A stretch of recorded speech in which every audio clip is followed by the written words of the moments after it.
अस्सलाम वालेकुम बच्चों। बच्चों स्पेस स्पेस फिजिक्स की जो एमसीक्यू जितने भी पास पेपर के क्वेश्चन हैं उनको आज हम इस लेक्चर में डिस्कस करेंगे। We are already done with the syllabus part. जो कंटेंट था उसको ऑलरेडी कवर कर चुके हैं इन डिटेल इन सच अ वे कि पास पेपर के क्वेश्चंस आपके लिए अब उतना उतना मसला नहीं रहेंगे। अब देखोगे ये जितने भी क्वेश्चंस इसमें हैं इस पीडीएफ में, वो सारे के सारे क्वेश्चंस ऑलमोस्ट किसी न किसी सूरत में नोट्स में डिस्कस हो चुके हैं। तो you won't find any difficulty while solving this worksheet. तो स्टार्ट करते हैं, वन बाय वन सारे क्वेश्चन डिस्कस करते हैं। Starting from question number one, which type of object orbits the sun? जो sun is a star in our solar system, और question ये है कि which type of object orbits the sun? हमारे solar system में जो सन विच इज अ स्टार, इसके गिर्द कौन से ऑब्जेक्ट्स, इनमें से जो ऑप्शंस गिवन इनमें से कौन सा ऑब्जेक्ट जो है सन के गिर्द ऑर्बिट कर रहा होता है? So option A interstellar cloud of gas and dust. नहीं, इससे तो स्टार बनता है ना। तो interstellar cloud of gas and dust से स्टार फॉर्मेशन होती है। ऑप्शन बी को देखते हैं, comet. Yes, comet are solar bodies made of dust embedded in ice and methane. हमने बात की थी ना कि वो आपके पास सोलर सिस्टम में ऑर्बिट कर रहे होते हैं around the sun. Yes, option B is the correct answer. लेकिन साथ में ऑप्शन सी और ऑप्शन डी भी देख लेते हैं। ऑप्शन सी में से अ गैलेक्सी नहीं, गैलेक्सी आपका जो सोलर सिस्टम है, सन है, it is present in in a galaxy. तो गैलेक्सी तो ऑर्बिट नहीं करती around the sun, because sun is a part of galaxy. तो उसमें गैलेक्सी तो ऑर्बिट नहीं कर सकती अराउंड द सन। तो option C is incorrect and option D is another star. नहीं, हर स्टार ये दूसरे अपने अपने प्लैनेट्स ऑर्बिट कर रहे होते हैं। तो आपके सोलर सिस्टम में जो सन इज द स्टार है, इसके गिर्द कॉमेट ऑर्बिट्स कर रहे होते हैं, प्लैनेट्स भी ऑर्बिट कर रहे होते हैं। प्लैनेट्स के साथ साथ जो कॉमेट्स हैं वो भी ऑर्बिट करते हैं। ठीक है, ऑप्शन क्वेश्चन टू की तरफ आते हैं। Which statement describes a red shift? अब हमने पढ़ा था रेड शिफ्ट इज कि डिस्टेंट गैलेक्सीज से आने वाली जो लाइट है, दैट इज अगर उसका हम उसके हम स्पेक्ट्रम बना के स्पेक्ट्रल लाइंस को देखें, तो वो स्पेक्ट्रल लाइंस जो लॉन्गर वेवलेंथ की तरफ शिफ्ट हुई हुई होती हैं, और लॉन्गर वेवलेंथ की तरफ हम जाएं तो आपको रेड कलर मिलता है। So this shifting of spectral lines of the light coming from distant galaxies is called redshift. Options पढ़ते हैं। Option A, all the light emitted from all distant galaxies is at the red end of the spectrum. Red end पे नहीं होती, all the light emitted from all distant galaxies is shifted या is moved towards the red end of the spectrum. This is called redshift. तो इसलिए statement A गलत है। Option B पढ़ते, all the light emitted by a star in the Milky way is at the red and of the spectrum. अब उसने option B में देखो, उसने सिर्फ मिल्की वे गैलेक्सी तक इसको रिस्ट्रिक्ट कर दिया। हालांकि ऐसा नहीं होता। तमाम गैलेक्सी से आने वाली जो लाइट है, अगर उसको ऑब्जर्व किया जाए, तमाम all the distant galaxies, all the light coming from the distant galaxies is shifted towards the red end of the visible spectrum, that is called redshift. तो ऑप्शन बी की स्टेटमेंट भी गलत है। ऑप्शन सी पढ़ते हैं, the light from all the stars in the Milky way. Again उसने option C में milky Way Galaxy तक इसको रिस्ट्रिक्ट कर रहा है। हालांकि जो रेड शिफ्ट का phenomenon that is for the light coming from all distant galaxies होता है। तो ऑप्शन डी देखते हैं, the light from stars in all distant galaxies is move towards the red and of the spectrum. तो yes, option D जो statement है that is correct. ठीक है, आगे चलते हैं। क्वेश्चन नंबर थ्री पे आ जाओ। Question number three, the orbit of the moon, the orbit of the moon around the earth is modelled as a circular path of radius 3.810 पर 5 किलोमीटर। तो radius of the circular path जो कि moon while orbiting around the earth follow कर रहा है, उसका उस circular path का रेडियस प्रोवाइड कर दिया गया है। The orbital period is 29.5 days. The moon takes 29.5 days, जो कि बनते हैं 710 आवर्स बनते हैं। उसने आपको टाइम इन आवर्स भी दे दी है, and he is saying to calculate the orbital speed of the moon. So orbital speed हमने फॉर्मूला पढ़ा था 2 pi R divided by time period. तो 2 पाई ऊपर लिखोगे आप फ्रैक्शन में, R radius 3.8 into 10 raised to power 5 kilometre. आपको metres में कन्वर्ट करने की जरूरत नहीं है, बिकॉज तमाम ऑप्शन में उसने orbital speed kilometres per hour में प्रोवाइड की हुई है। सो ऊपर आ जाएगा 2 into pi into R, radius of the circular path is 3.8 10 to the power 5 divided by time period. Time period उसने आपको 29.5 डेज दिया, लेकिन आप इसको आवर्स में कन्वर्ट करके नीचे प्लेस करोगे, उसने आपको तमाम ऑप्शंस में स्पीड किलोमीटर्स पर आवर में दी हुई है। तो नीचे आप 710 लिखोगे, कैलकुलेशन करो, and you will get the answer. मैं आपको इसका आंसर बता देता हूँ। The correct answer is the correct answer for question 3 is D, delta. ठीक है, क्वेश्चन नंबर 3 का जो correct answer that is delta. आगे चलते हैं बच्चों, question number 4, which statement does not describe red shift. एक हमने क्वेश्चन भी देखा था जिसमें he was saying which statement describes red shift. अब देख कहता है कि which statement does not describe red shift. देखते हैं। All the light emitted from all distant galaxies is at the red end of the spectrum. Yes, this statement is not describing red shift. हाँ, ये statement तब red shift को describe करती है जब वो ये लिखता है कि all the light emitted from all distant galaxies is shifted towards the red end of the spectrum। तब जाके ये स्टेटमेंट रेड शिफ्ट को डिस्क्राइब करती। ऑप्शन बी, सी और डी भी पढ़ लेते हैं। The light arriving at the earth from a receding star, the light arriving at the earth from a receding star, receding star वो स्टार जो कि अवे जा रहा है अर्थ से, इज ऑलवेज रेड शिफ्टेड। ठीक है, बात दुरुस्त है। Option C, during red shift the wavelength of the observed light is longer than it is if the red shift had not occurred. ये भी ठीक है। ठीक है, ऑप्शन डी पढ़ते हैं। The light from stars in all distant galaxies is move towards the red and of the spectrum. Yes, ये वही स्टेटमेंट है जो अभी थोड़े पहले हमने क्वेश्चन में रेड शिफ्ट की स्टेटमेंट को चूज किया था, ये वही स्टेटमेंट है। तो option D, C and B, all these three statements are describing red shift, but the option A is not describing red shift. Red shift में क्या होता है? all the light emitted from all distant galaxies is shifted towards the red end of the spectrum। ये नहीं होता कि all the light emitted from all distant galaxies is at the red end of the spectrum, is shifted towards the red end of the spectrum। अगर हो तो ये फिर red shift की statement है। तो option A is not describing red shift because option A में ही सेइंग कि all the light emitted from all distant galaxies is at the red end of the spectrum। ये स्टेटमेंट तब red shift को describe करती जब ये कहता कि is shifted towards the red and of the spectrum. ठीक है, चूंकि उसने ये बात नहीं की, दैट्स व्हाई ऑप्शन ए की स्टेटमेंट है this option is not describing red shift. Question 5 पे आते हैं। और जो ये सवाल हम क्वेश्चन 5 नोट्स में कर चुके हैं जी। अगर आप नोट्स में देखो, जो लेक्चर था उसमें हम क्वेश्चन 5 डिस्कस कर चुके हैं।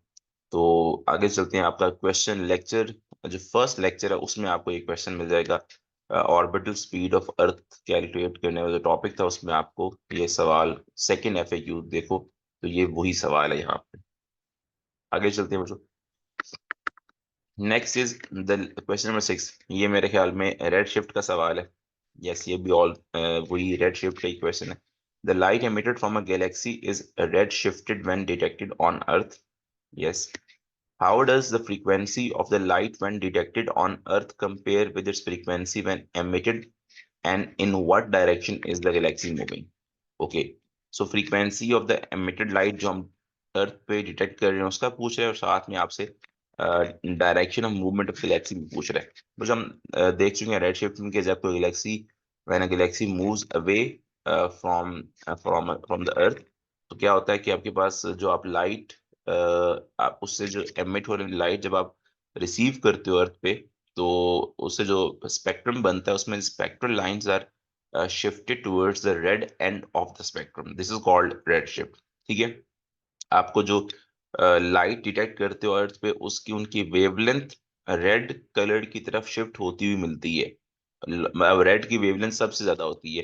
तो हम ये भी कह सकते हैं कि the wavelength is longer than the actual wavelength. ठीक है, the wavelength of the light that we will detect on the surface of Earth would be longer than the wavelength would be longer than the actual wavelength. ठीक है, तो लेकिन यहाँ पे उसने सवाल आपसे वेवलेंथ के बारे में नहीं पूछ रहा, उसने आपसे क्वेश्चन में फ्रीक्वेंसी का जिक्र किया है। तो अब जो रेड शिफ्ट में the light that you will detect on the surface of earth would be shifted towards a longer wavelength.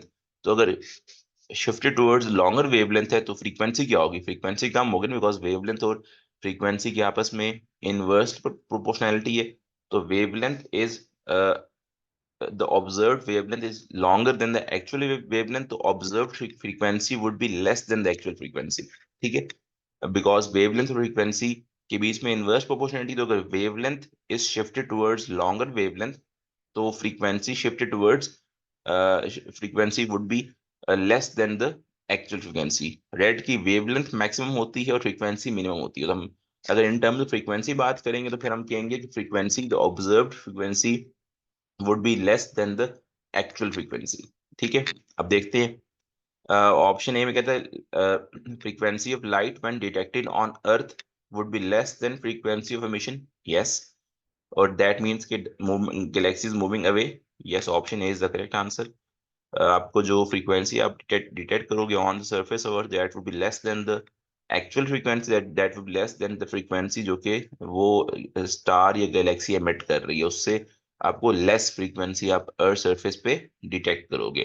Wavelength ज्यादा डिटेक्ट करोगे, ठीक है, जबकि फ्रीक्वेंसी आपको एक्चुअल से कम मिलेगी। ऑप्शन बी पढ़ते हैं कि the frequency detected on Earth would be less than frequency of emission. नहीं, ये option yes, sorry, yes, frequency detected on earth would be less than the frequency of emission। wavelength would be greater than the wavelength of emission, जबकि frequency would be less than the frequency of emission। अब towards, क्या Galaxy की movement की देखते हैं, Galaxy की movement towards अर्थ होगी? नहीं, गैलेक्सी जब वे जाए तो ऑब्जर्व वेवलेंथ एक्चुअल से ज्यादा होती है और ऑब्जर्व फ्रीक्वेंसी एक्चुअल से कम होती है। ऑप्शन बी की स्टेटमेंट इसलिए गलत है। ऑप्शन सी में कहते हैं कि frequency of light when detected on Earth would be greater than frequency of emission. नहीं, wavelength greater than wavelength of emission होती है, फ्रीक्वेंसी लेस होती है। तो ऑप्शन सी और डी की स्टेटमेंट इसलिए हमारे पास गलत हो जाएंगे कि यहाँ पे वो कह रहा है कि frequency detected on Earth would be greater then the frequency of emission. तो ऑप्शन सी और डी की स्टेटमेंट इसलिए आपके पास गलत है। आगे चलते हैं। अब वो आपसे रेड शिफ्ट के सवालात में फ्रीक्वेंसी की बात भी कर सकता है rather than wavelength. Question number 7 पे आते हैं मुझे। क्वेश्चन 7 बड़ा सिंपल स्ट्रेट फॉरवर्ड सवाल है। Approximately how long does it take for the moon to make one complete orbit of the earth. हमने बात की थी कि मून को अर्थ की एक ऑर्बिट कंप्लीट करने में 1 मंथ लगता है और वो एक इस्लामिक मंथ होता है। तो ऑप्शन अगर देखें तो 24 आवर्स नहीं, 1 month. Yes, yes, option B is the correct answer. और ये वन इस्लामिक मंथ है, इसमें 31 डेज नहीं है, ये वन इस्लामिक मंथ में अप्रोक्सीमेटली 28 या 9 डेज, 29 डेज होते हैं। आगे चलते हैं। Again question number 8 is also very straight forward question. The sun has a mass of 2.010 power 30 kg। The mass of sun is 2.010 power 30 kg। Which element accounts for most of this mass? sun में वो जो आपके पास mass है mostly hydrogen और helium की सूरत में होता है। तो ऑप्शन में हीलियम तो है नहीं, तो ऑप्शन बी को हम सिलेक्ट करेंगे, हाइड्रोजन। ठीक है, hydrogen accounts for most of mass of sun. Question number 9 पे आ जाओ। क्वेश्चन नंबर 9 में कहते हैं the nearest star to the sun is Proxima Centauri. The nearest star to sun, देखो sun is is is a star in our solar system, और आपका solar system Milky Way galaxy का part है। और milky Way galaxy में और भी बहुत सारे स्टार्स हैं, उनमें से एक स्टार है प्रॉक्सिमा, प्रॉक्सिमा सेंचुरी। ठीक है, एक स्टार है प्रॉक्सिमा सेंचुरी जो कि सन के सन के करीब है, सन के काफी करीब है, सन के काफी करीब है। ये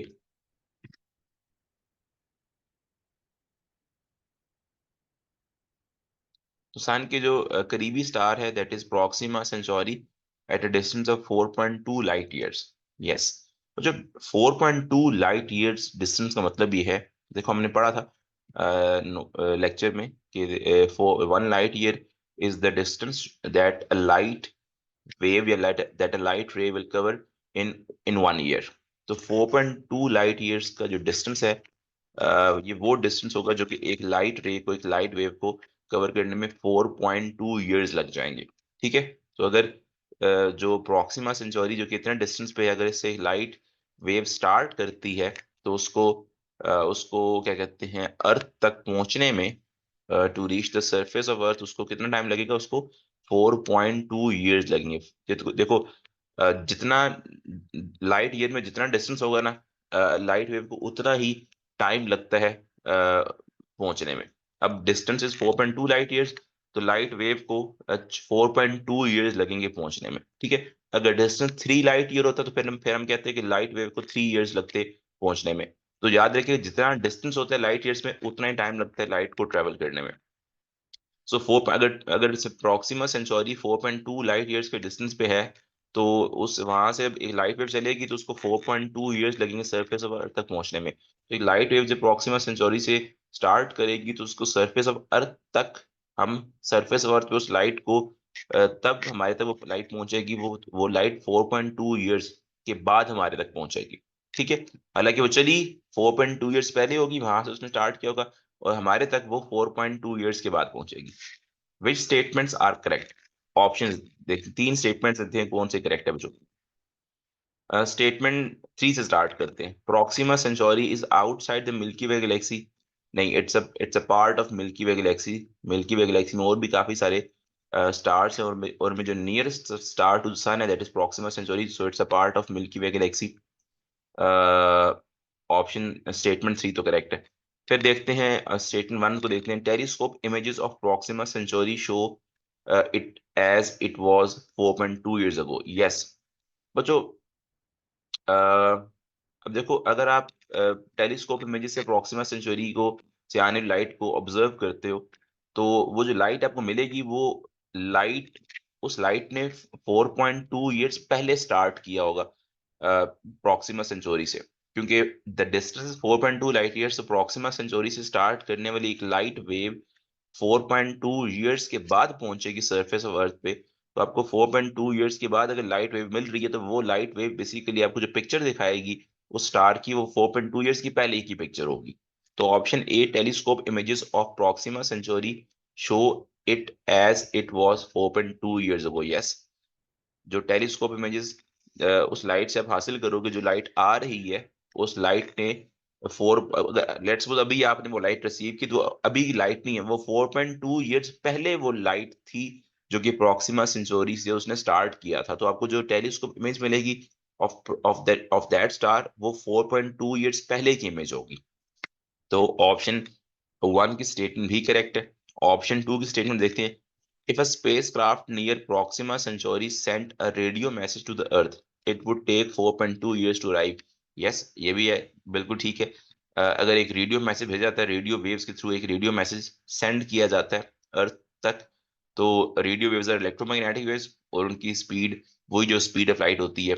और कितना डिस्टेंस, कितना टाइम लगेगा उनको, 4.2 लाइट ईयर्स का डिस्टेंस है, तो 4.2 ईयर्स लग जाएंगे उस रेडियो मैसेज को पहुंचने में, अर्थ की सरफेस तक पहुंचने में।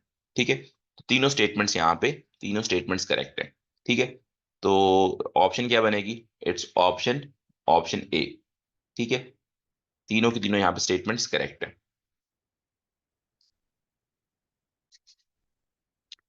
आगे चलते हैं बच्चों, क्वेश्चन नंबर 10 पे आते हैं। Question number 10 is, which data is needed to calculate the average orbital speed of a satellite around a planet? तो जो जिस तरह किसी भी अर्थ की ऑर्बिटल स्पीड कैलकुलेट करने का फॉर्मूला था 2 pi are over time period, इसी तरह एक सैटेलाइट की अराउंड एक प्लेनेट के ऑर्बिट करते हुए एवरेज ऑर्बिटल स्पीड कैलकुलेट करने के लिए क्या क्या डाटा रिक्वायर्ड है। फॉर्मूला फिर से वही है, 2 pi are over time period. R is the radius of the circular path, जो कि वो सैटेलाइट और प्लेनेट के अराउंड मूव करते हुए जो सर्कुलर पाथ सैटेलाइट ने फॉलो करना है, उस सर्कुलर पाथ का जो रेडियस है, वो उस सर्कुलर पाथ का जो रेडियस है, वो फॉर्मूले में यूज होता है। और साथ में नीचे हम क्या लिखते हैं फॉर्मूले में? टाइम पीरियड लिखते हैं। उस सैटेलाइट को या उस ऑब्जेक्ट को एक ऑर्बिट कंप्लीट करने में जो टाइम लगता है, उसको नीचे लिखा जाता है। देखते हैं क्या क्या ऑप्शन रिक्वायर्ड, क्या क्या चाहिए हमें। The distance of the satellite from centre planet, yes. ये जो अब जो ऑर्बिटल स्पीड का फॉर्मूला है 2 पाई r ओवर टाइम पीरियड, उसमें r क्या है? r is the radius of the circular path followed by the object, या फिर दोनों ऑब्जेक्ट्स के बीच का जो डिस्टेंस है उतना ही उस सर्कुलर पाथ का रेडियस होगा। ये हम नोट्स में बात कर चुके हैं। तो यस, हमें डिस्टेंस तो चाहिए चाहिए। क्या आपको प्लेनेट का रेडियस चाहिए? नहीं। न क्या आपको जो time period of rotation of planet है वो चाहिए? नहीं। आपको टाइम पीरियड चाहिए of the satellite which is orbiting around the planet. Option A में कहता है ये नहीं, ये वाला टाइम नहीं चाहिए, तो ऑप्शन ए तो गलत है। ऑप्शन बी देखते हैं। The distance of the satellite from the centre planet, yes, this distance would be the radius of the circular path जो कि वो सैटेलाइट फॉलो कर रहा है while orbiting around the planet. ठीक है, ये डिस्टेंस चाहिए। आपको प्लैनेट का रेडियस नहीं चाहिए, आपको period of rotation of planet नहीं चाहिए। You need period of rotation of the satellite around the planet. Option ये जो यहाँ पे you need time and for the satellite to orbit the planet once, मतलब टाइम पीरियड चाहिए, time period of the satellite चाहिए जो कि planet के ऑर्बिट कर रहा है, और साथ में आपको उस प्लैनेट से लेके उस सैटेलाइट से लेके प्लैनेट के सेंटर तक का डिस्टेंस चाहिए जो कि उस प्लैनेट के सर्कुलर उस सैटेलाइट के सर्कुलर पाथ का रेडियस होगा। तो option B is the correct answer. ठीक है बच्चों, आगे चलते हैं, क्वेश्चन नंबर 11 पे आ जाओ। The energy generated in stable stars comes from nuclear reactions. Which type of reaction occurs in the sun? Nuclear fusion reaction होता है जिसमें हाइड्रोजन न्यूक्लियाई ज्वाइंट होके हीलियम न्यूक्लियस बनाते हैं, और इस फॉर्म हीलियम न्यूक्लियस फॉर्मेशन के दौरान जो है एनर्जी रिलीज होती है फ्रॉम फ्रॉम स्टेबल स्टार्स, जो कि इलेक्ट्रोमैग्नेटिक वेव्स की सूरत में फॉर्म में ट्रेवल करती है। तो देखिए, which type of reaction occurs in the sun. Options पढ़ते हैं। Helium nuclei break up to give hydrogen nuclei, नहीं, हीलियम न्यूक्लियाई बनते हैं हाइड्रोजन न्यूक्लियाई के, दो हाइड्रोजन न्यूक्लियाई जोड़ के हीलियम न्यूक्लियाई बनाते हैं। Option B, helium nuclei join together to form hydrogen nuclei, नहीं, ऐसा भी नहीं है। न्यूक्लियर फ्यूजन में हाइड्रोजन न्यूक्लियाई जोड़ के हीलियम बनाते हैं, ना कि helium nuclei join together to form hydrogen nuclei. Option C पढ़ते हैं, हाइड्रोजन न्यूक्लियाई ब्रेकअप, नहीं, ब्रेकेज भी नहीं होती। Option D, hydrogen nuclei join together to form helium nuclei, yes, this is the correct statement. ठीक है, option D, delta. Question number,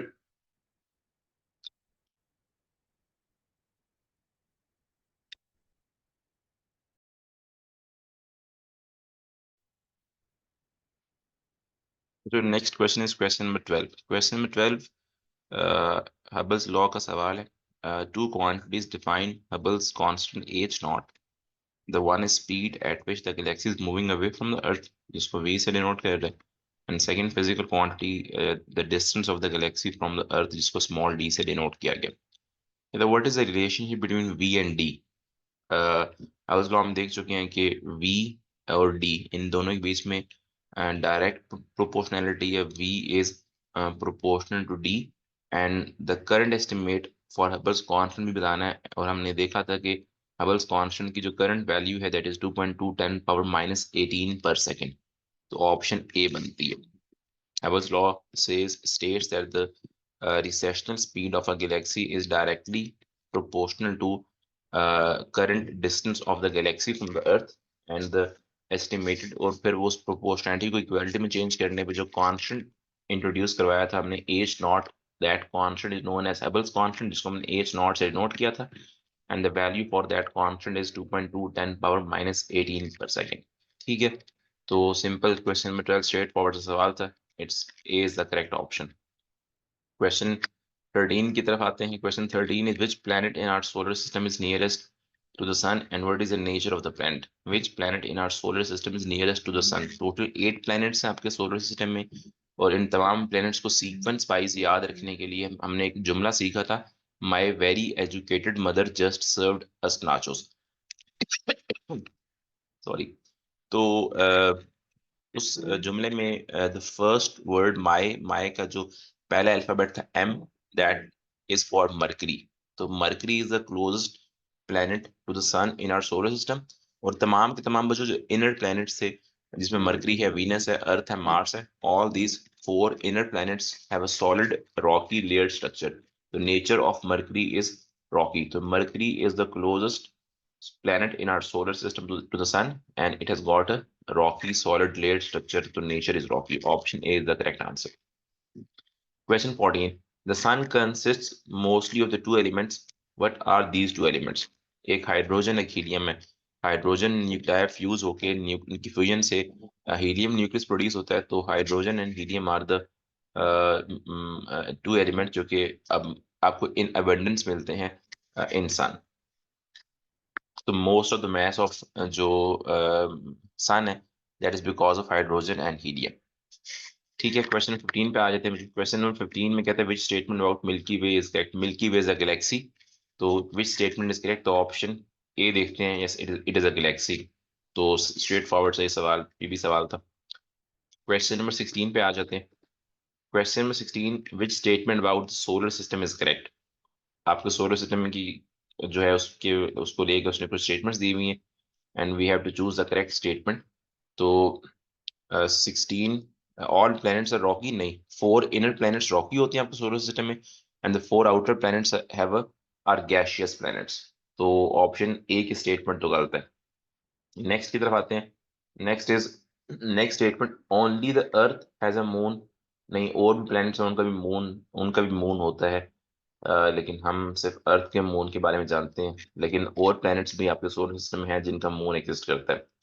option C, Pluto is a dark planet. Yes, हमने देखा था कुछ 8 मेन प्लैनेट्स हैं जिसमें Mercury, Venus, Earth, Mars, Jupiter, Saturn, Uranus and Neptune. These are the 8 main planets.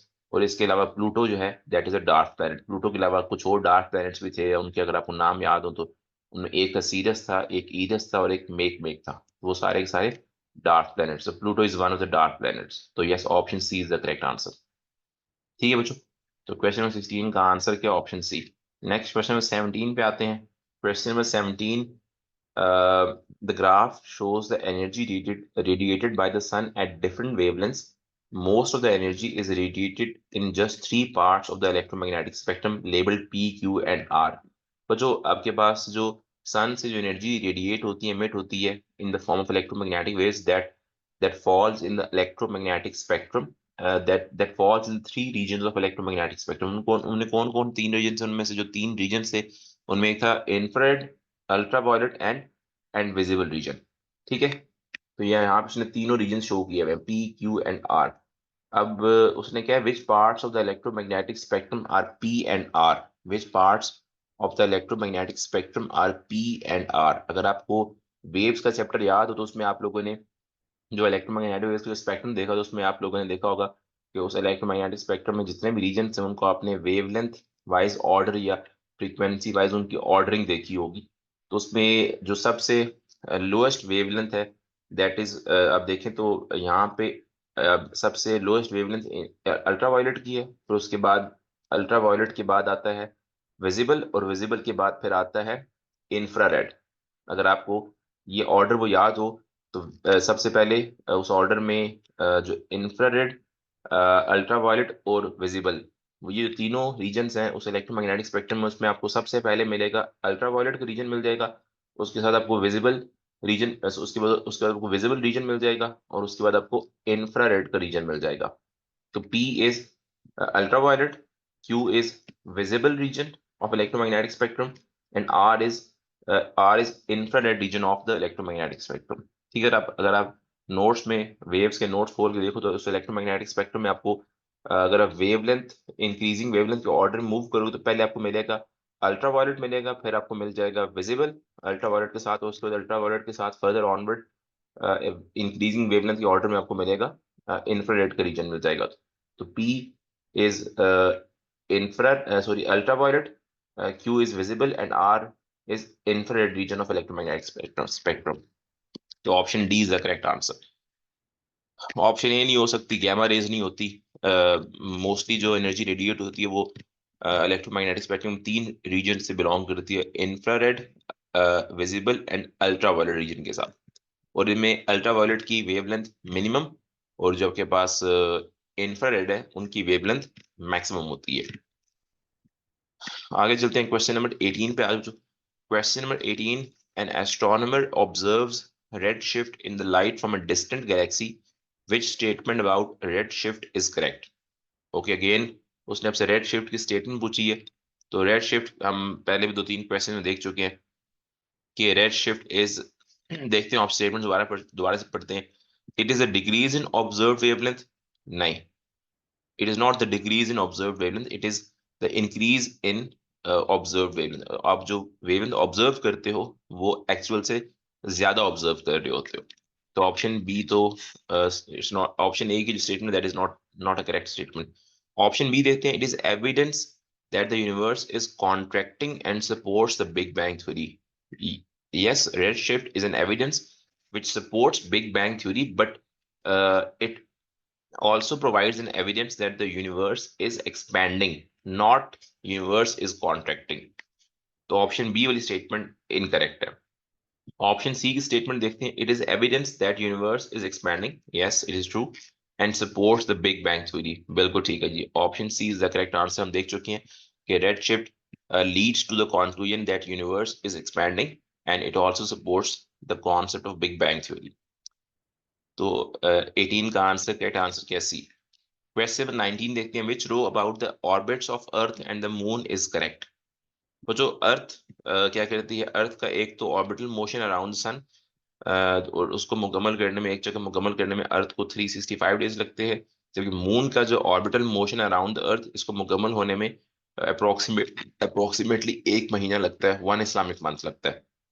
देखते हैं जरा स्टेटमेंट्स, कॉलम ये इस कॉलम में लिख रहे हैं approximate time for earth to orbit the sun, तो हम क्या सिलेक्ट करेंगे, 365 days, either it's option C और ऑप्शन डी, पहली दो ऑप्शन एलिमिनेट हो जाएंगी।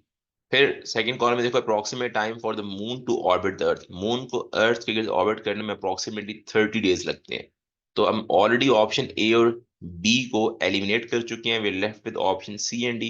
तो ऑप्शन सी नहीं हो सकती, एक दिन नहीं लगता मून को अर्थ के गिर्द अपने एक चक्कर मुकम्मल करने में, बल्कि इसको 30 डेज लगते हैं, अप्रोक्सीमेटली 30 डेज लगते हैं। तो option D is the correct answer. तो 19, क्वेश्चन नंबर 19 का जो करेक्ट आंसर है that is option D. Next, question number 20, which description of galaxy is correct? Which description of a galaxy is correct? Let's see। हम देख चुके हैं notes में कि galaxy is a collection of billions of stars। Option A, a collection of billions of stars, yes, the statement is correct। लेकिन बाकी statement भी देखते हैं, बाकी स्टेटमेंट्स में कहता है कि a collection of gaseous planets, नहीं, it's a collection of galaxies, sorry it's a collection of billions of stars। Option C, a collection of rocky planets, नहीं, it's not a collection of planets या rocky planets, it's a collection of billions of stars। Option D, all of the stars that exist, नहीं, it's a collection of billions of stars, जो कि उन तमाम billions of star से एक Galaxy बनती है, और बाकी स्टार्स किसी और गैलेक्सी में हो सकते हैं, तो इसलिए it's not a collection of all the stars that exist. एक गैलेक्सी में मतलब एक Galaxy, a Galaxy contains billions of stars, लेकिन उसमें जितने भी स्टार्स एग्जिस्ट करते हैं यूनिवर्स में, सारे के सारे उस गैलेक्सी में जरूरी नहीं कि हों। तो 20 का आंसर क्या, 20 का करेक्ट आंसर इज ऑप्शन ए।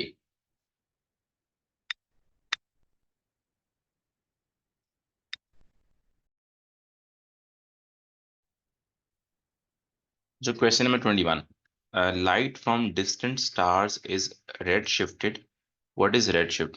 हम काफी सारे इस तरह के क्वेश्चंस देख चुके हैं, एंड जिसमें रेड शिफ्ट की आपसे स्टेटमेंट पूछ चुका है। तो पढ़ते हैं statements. A decrease in observe wavelength, नहीं, it is the increase in observe wavelength.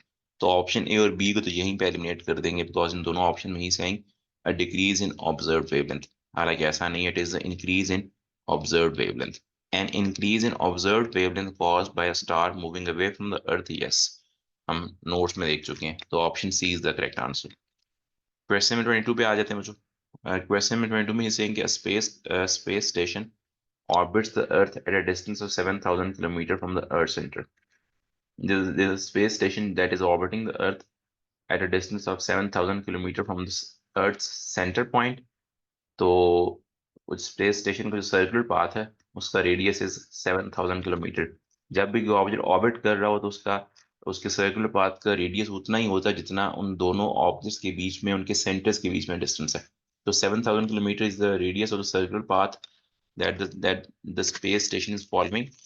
It makes 15 orbits in every 24-hour period, and the space station completes 15 orbits in every 24 hour period. और बच्चों हमें कौन सा टाइम, हमें orbital speed calculate करने के लिए हमें जो टाइम चाहिए वो टाइम चाहिए होता है एक ऑर्बिट का टाइम रिक्वायर्ड होता है, we need time of one orbit.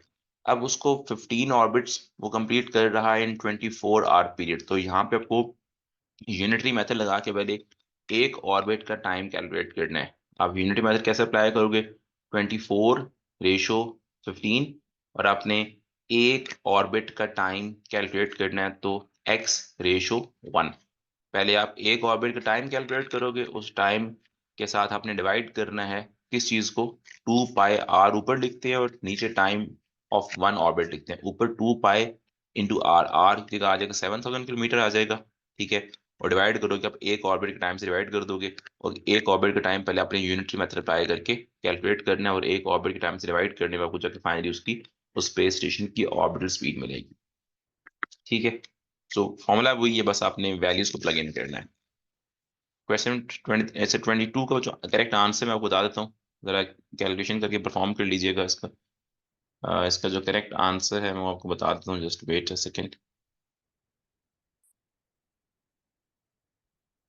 The correct answer for question number 22 is, it's D, delta. 27,000 kilometre per hour is the correct answer for question number 22। Question number 23 पे आ जाते हैं, which nuclear reaction power stable star. Nuclear fusion का जो reaction है जिसमें hydrogen nuclei fuses या उनकी फ्यूजन से हीलियम न्यूक्लियस प्रोड्यूस होता है, तो option D, nuclear fusion of hydrogen nuclei producing helium. तो ऑप्शन 23 का जो करेक्ट आंसर है दैट इज ऑप्शन डी। 24 पे आ जाते हैं। तो जो क्वेश्चन में 24 में कहते हैं, which stages in the life cycle of a star are listed in the order that they occur, ठीक है। Which stages in the life cycle of a star are listed in the order that they, अगर हमने life cycle of star notes में देखा था, life cycle of star, उसके formation, उसके बाद उसका जो स्टेबल पार्ट है, उसके बाद फिर उसकी डेथ, तो हमने ये सारा लाइफ साइकिल ऑफ स्टार देखा है। तो इसी को लेकर उसने सवाल पूछा है। तो क्या होता है देखते हैं, ऑप्शन को पढ़ते हैं one by one. Interstellar dust dust of cloud से स्टेबल स्टार बनता है, ठीक है। और फिर प्रो स्टार, नहीं पहले प्रो स्टार बनता है फिर स्टेबल स्टार बनता है, तो यहाँ पे उसने सीक्वेंस जरा गलत कर दिया, तो ऑप्शन ए की स्टेटमेंट करेक्ट नहीं है। ऑप्शन बी, प्रो स्टार से रेड जॉइंट, नहीं पहले प्रो स्टार से स्टेबल स्टार बनता है, फिर वो जब उसकी डेथ होती है तो फिर वो या रेड जॉइंट में कन्वर्ट होता है या फिर रेड सुपर जॉइंट में कन्वर्ट होता है, तो ऑप्शन बी की स्टेटमेंट भी गलत है। ऑप्शन बी में उसने सीक्वेंस सही नहीं लिखा हुआ। ऑप्शन सी देखते हैं, रेड जायंट से व्हाइट डार्क बनता है फिर प्रो स्टार, नहीं ऐसा भी नहीं है। रेड जायंट के बाद फिर वो व्हाइट या ब्लैक डार्क में कन्वर्ट होके फिर फाइनली प्रो स्टार नहीं बनता। प्रो स्टार तो स्टेबल स्टार से पहले प्रो स्टार होता है। ऑप्शन डी पढ़ते हैं, स्टेबल स्टार, ठीक है। स्टेबल स्टार की जब डेथ होगी तो at the time of death वो या कन्वर्ट होता है रेड जायंट में या फिर रेड सुपर जायंट में कन्वर्ट होता है। अगर वो रेड जायंट में कन्वर्ट हो तो फिर फर्दर वो आगे वाइट डार्क और फिर आगे फाइनली वो ब्लैक डार्क में, बल्कि ब्लैक डार्क और फिर फाइनली वो वाइट डार्क में कन्वर्ट होता है। तो yes, option D is the correct answer. आगे चलते हैं। 25, comets are bodies which orbit the sun in the solar system, ठीक है। जो 8 मेन प्लैनेट्स हैं उनके अलावा कॉमेट्स भी हैं जो कि सन के ऑर्बिट कर रहे होते हैं हमारे सोलर सिस्टम में। What is the shape of the orbit and how is the sun position within the orbit. ये हम सवाल खैर देख नोट्स में भी ये सवाल मौजूद था। So the comets follows an elliptical path while orbiting around the sun, and the sun is not positioned at the center. तो ऑप्शन क्या बनती है, इट्स ऑप्शन डी। कॉमेट्स के जो ऑर्बिट का शेप है that is slightly elliptical and the sun is not position at the centre of their orbit. तो option D is the correct answer. 25 का जो correct answer that is option D. Next question देखते हैं, Question number 26. Which nuclear reaction produces the release of energy to power a star? Nuclear fusion का जो reaction जिसमें hydrogen nuclei join together to form helium. As a result of that nuclear fusion reaction, जो energy release होती है जो कि which powers the star, और वही energy फिर electromagnetic waves की form में travel करती है स्टार से। तो 26 का आंसर, 26 का answer is option D, delta. Next आगे देखते हैं बच्चों, 27, question 27, what is the definition of Hubble's constant. Hubble's law की जो इक्वालिटी थी that is v is equal to H naught into D. अगर हम डी को लेफ्ट पे शिफ्ट कर दें तो V over D recessional speed और जो डिस्टेंस की रेशियो है that is equal to Hubble's constant. तो डेफिनेशन हबल्स कांस्टेंट के it is the ratio of speed at which galaxy is receding from the earth to its distance from the earth. Yes, option A is the correct answer. ठीक है, बाकी option देख लो, option A is the correct answer. बाकी option में अजीब गरीब सी बातें कर रहे हैं। आगे चलते हैं। 28, विच statement about the orbits of comets is correct. Comma भी हमने एक क्वेश्चन छोड़ के एक सवाल देखा तो उसमें हमने देखा था कि comets while orbiting around sun have follows an elliptical orbit and the sun is not positioned at the center of their orbit. So comets have elliptical orbits and the sun is at the center of the orbit. नहीं, sun is not at the center of the orbit. Option B, comets have elliptical orbits and the sun is not at the center of the orbit. So option B is the correct answer. Question number 9 पे आ जाते हैं। Which row describes the power source for a stable star. Power source, star को power कहाँ से मिलती है? जो न्यूक्लियर फ्यूजन रिएक्शन है that actually powers a stable star, और उसमें जो हाइड्रोजन है दैट दैट इज जो वो फ्यूल का रोल प्ले करती है। हाइड्रोजन के nuclei join together to form helium nuclei. तो the type of nucleation is fusion. It's option C या D, and the fuel is hydrogen. Hydrogen के न्यूक्लियाई जुड़ के join together to form helium nuclei. ठीक है, तो 29 में the correct answer that is option C. Next आगे देखते हैं। Question number 30, which quantity can be determined using the brightness of a supernova in a distant galaxy. तो जब हमने ये कि हबल्स लॉ में देखा था कि हबल्स लॉ में रिसेशनल स्पीड कैलकुलेट करने के लिए, किसी भी गैलेक्सी की रिसेशनल स्पीड कैलकुलेट करने के लिए उससे जो रेड शिफ्ट होता है, उस रेड शिफ्ट के थ्रू हम उससे जो हमें लाइट मिल रही होती है अर्थ सरफेस पे, उस लाइट की वेवलेंथ को यूज करते हुए, ऑब्जर्व वेवलेंथ को यूज करते हुए हम उस गैलेक्सी की रिसेशनल स्पीड कैलकुलेट करते हैं। और डिस्टेंस के लिए हम उस गैलेक्सी में जो सुपरनोवा है, उस सुपरनोवा की ब्राइटनेस से डिस्टेंस ऑफ दैट गैलेक्सी को कैलकुलेट किया जाता है। तो आंसर क्या होगा इसका? Which quantity can be determined using the brightness of supernova in distant galaxy. तो ब्राइटनेस ऑफ सुपरनोवा से हम उस डिस्टेंस गैलेक्सी का डिस्टेंस फ्रॉम अर्थ कैलकुलेट करते हैं। तो option B is the correct answer. The distance of that galaxy from the earth is determined by using the brightness of supernova in a distant galaxy. 30 का answer is 30 का answer is option beta. ठीक है, आगे चलते हैं। 31, it takes 27 days for the moon to orbit the earth. The average value of radius of the moon's orbit is 3.810 power 8 metre. जो moon का जो ऑर्बिट है, जो सर्कुलर ऑर्बिट है, उसका उसने आपको रेडियस दे दिया 3.810 पावर 8 मीटर्स, और टाइम उसने दे दिया ऑर्बिट, एक ऑर्बिट कंप्लीट होने करने में उसको 27 डेज लगते हैं। What is the average orbital speed of the moon? तो आपने ये जो टू फॉर्मूला वही है, 2 pi are over time period. तो 2 पाई into r, radius of the circular path, radius of the path followed by the moon while orbiting around the earth, उसका radius 3.810 power 8 है। तो आपने 3.8 इंटू 10 पावर 8 को 2 पाई से multiply करना है और डिवाइड करना है अपने टाइम पीरियड से। टाइम पीरियड इज 27 डेज, लेकिन आप इसको सेकंड्स में कन्वर्ट करोगे। तमाम ऑप्शंस में उसने आपको स्पीड मीटर्स पर सेकंड में दी हुई है, तो आपने टाइम को 27 डेज से सेकंड्स में कन्वर्ट करना है। कैसे कन्वर्ट करना है? 27 इंटू 24 से मल्टीप्लाई करेंगे तो टाइम डेज से आवर्स में कन्वर्ट हो जाएगा। फिर फर्दर 3600 से मल्टीप्लाई करोगे, because 1 hour is equal to 3600 seconds. आप दोबारा 3600 से मल्टीप्लाई करोगे तो ये टाइम कन्वर्ट हो जाएगा सेकेंड्स में। तो ऊपर 2 पाई के साथ मून का जो सर्कुलर पाथ है उसका रेडियस आ जाएगा, और डिवाइड करना आपने 27 इंटू 24 इंटू 3600 से, तो टाइम नीचे सेकंड में कन्वर्ट हो जाएगा, तो आपको यूं ऑर्बिटल स्पीड मिल जाएगी। इसका करेक्ट आंसर क्या है? क्वेश्चन नंबर 31 का जो करेक्ट आंसर है दैट इज बीटा। अगर आप कैलकुलेट करो तो आंसर 1000 मीटर पर सेकेंड आना चाहिए। ये आपने खुद कैलकुलेट करनी है जी। Next question 32। बच्चों क्वेश्चन 32 में कहता है what is the nuclear reaction that takes place in stable stars. Nuclear fusion of hydrogen into helium. Option D is the correct answer. Next question 33। Question number 33 में कहता है which planet orbits sun between Mars and Saturn. Which planet orbits sun between Mars and Saturn. अगर आपको याद हो तो एक जुमला हमने सीखा था, my very educated mother just served us nachos.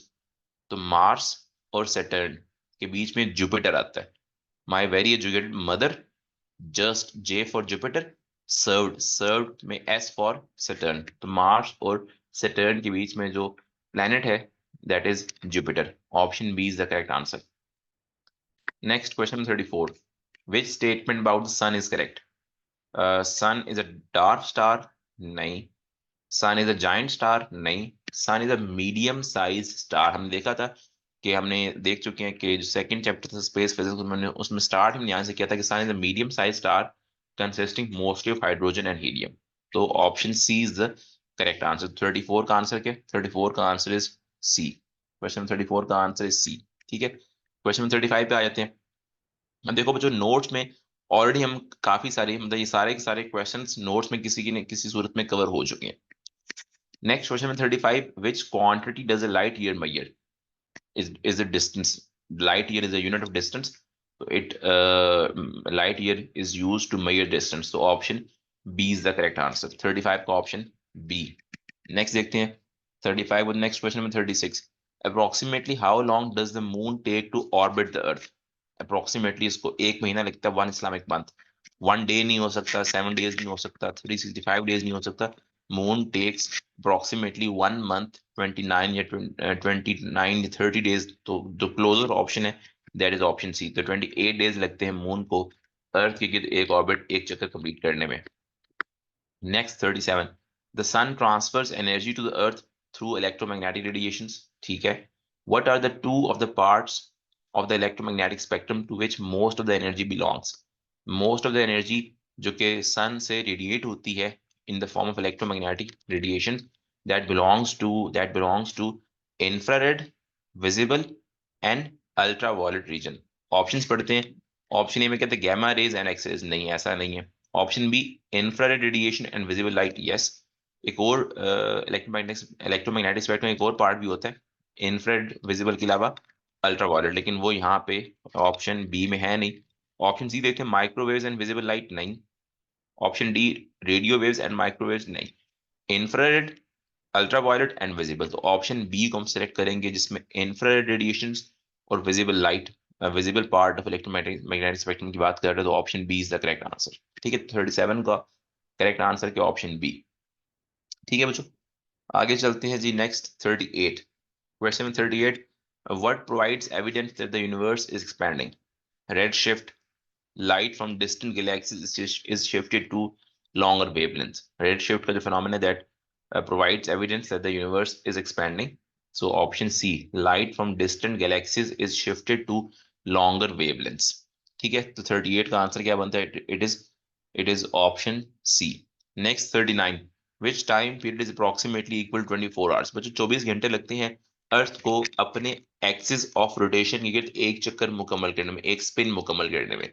Option पढ़ लेते हैं। The time for earth to complete one rotation on its axis, yes. Option B अब option A is the correct answer, लेकिन देख लेते हैं कि ऑप्शन बी, सी और डी को भी देख लेते हैं।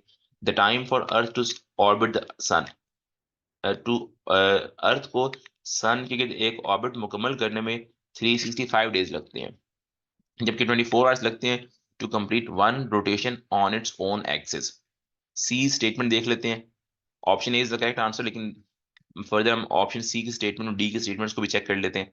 सी में कहते हैं the time for the moon to orbit the earth, time for moon to orbit the earth is approximately 28 to 9 days, तो ये स्टेटमेंट गलत है। The time for the sun to orbit the earth, sun तो earth के orbit ही नहीं करता, अर्थ sun के orbit कर रही होती है। तो 39 का आंसर, 39 का करेक्ट आंसर इज ऑप्शन ए।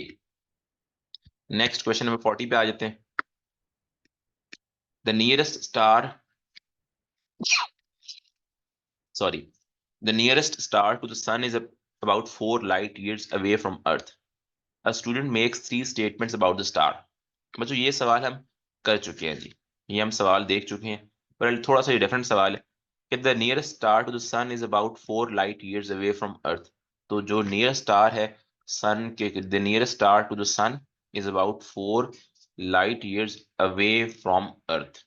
ठीक है, the nearest star to the sun is 4 light years away from earth, तो अर्थ से 4 लाइट ईयर्स के डिस्टेंस पे वो स्टार है।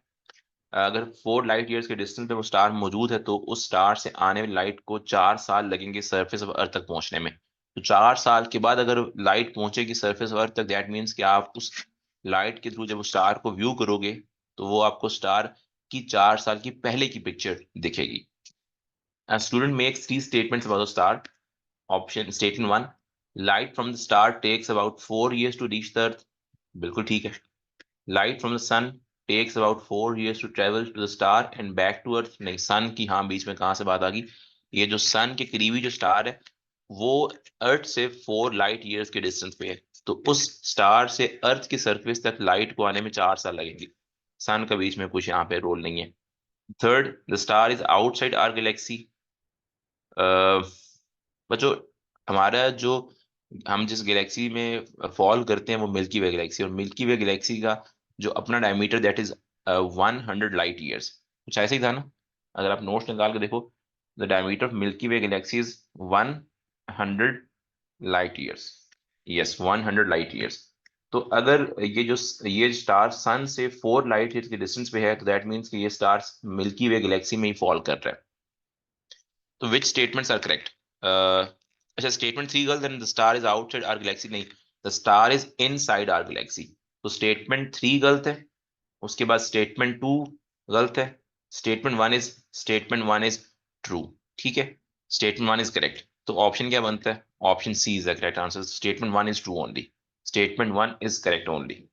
ठीक है, आगे चलते हैं। क्वेश्चन 40 का आंसर क्या है जी? 40 का answer C, statement one is correct only. आगे चलते हैं। The table shows some elements and some regions of the electromagnetic spectrum. Which row shows one of the most common elements in the sun and one of the regions in which the sun radiates most of its energy? Which row shows one of the most common elements present in the sun? That is hydrogen. Option C या D.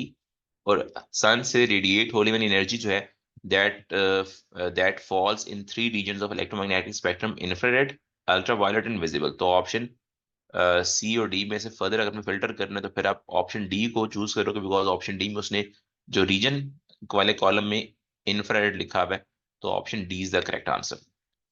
Next question पे आते हैं, जो question 42। It is summer in the northern hemisphere of the earth in June, which statement explains why? The earth is closer to the sun in June.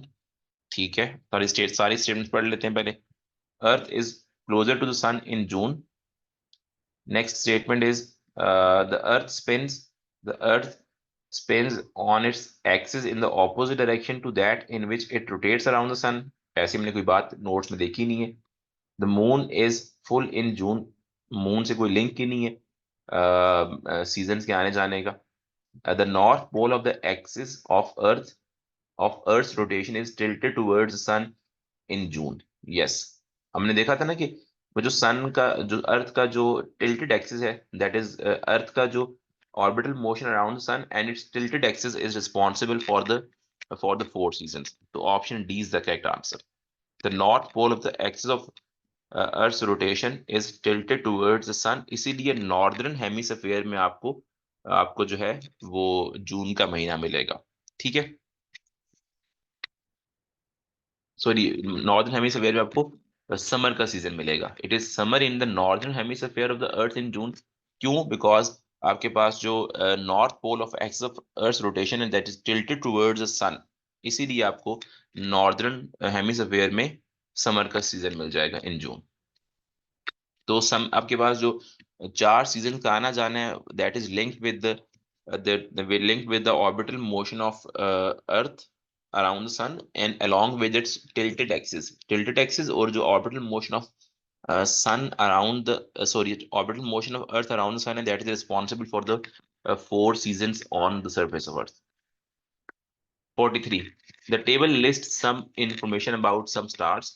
Which star will eventually explode as a supernova? Which star will eventually explode as supernova?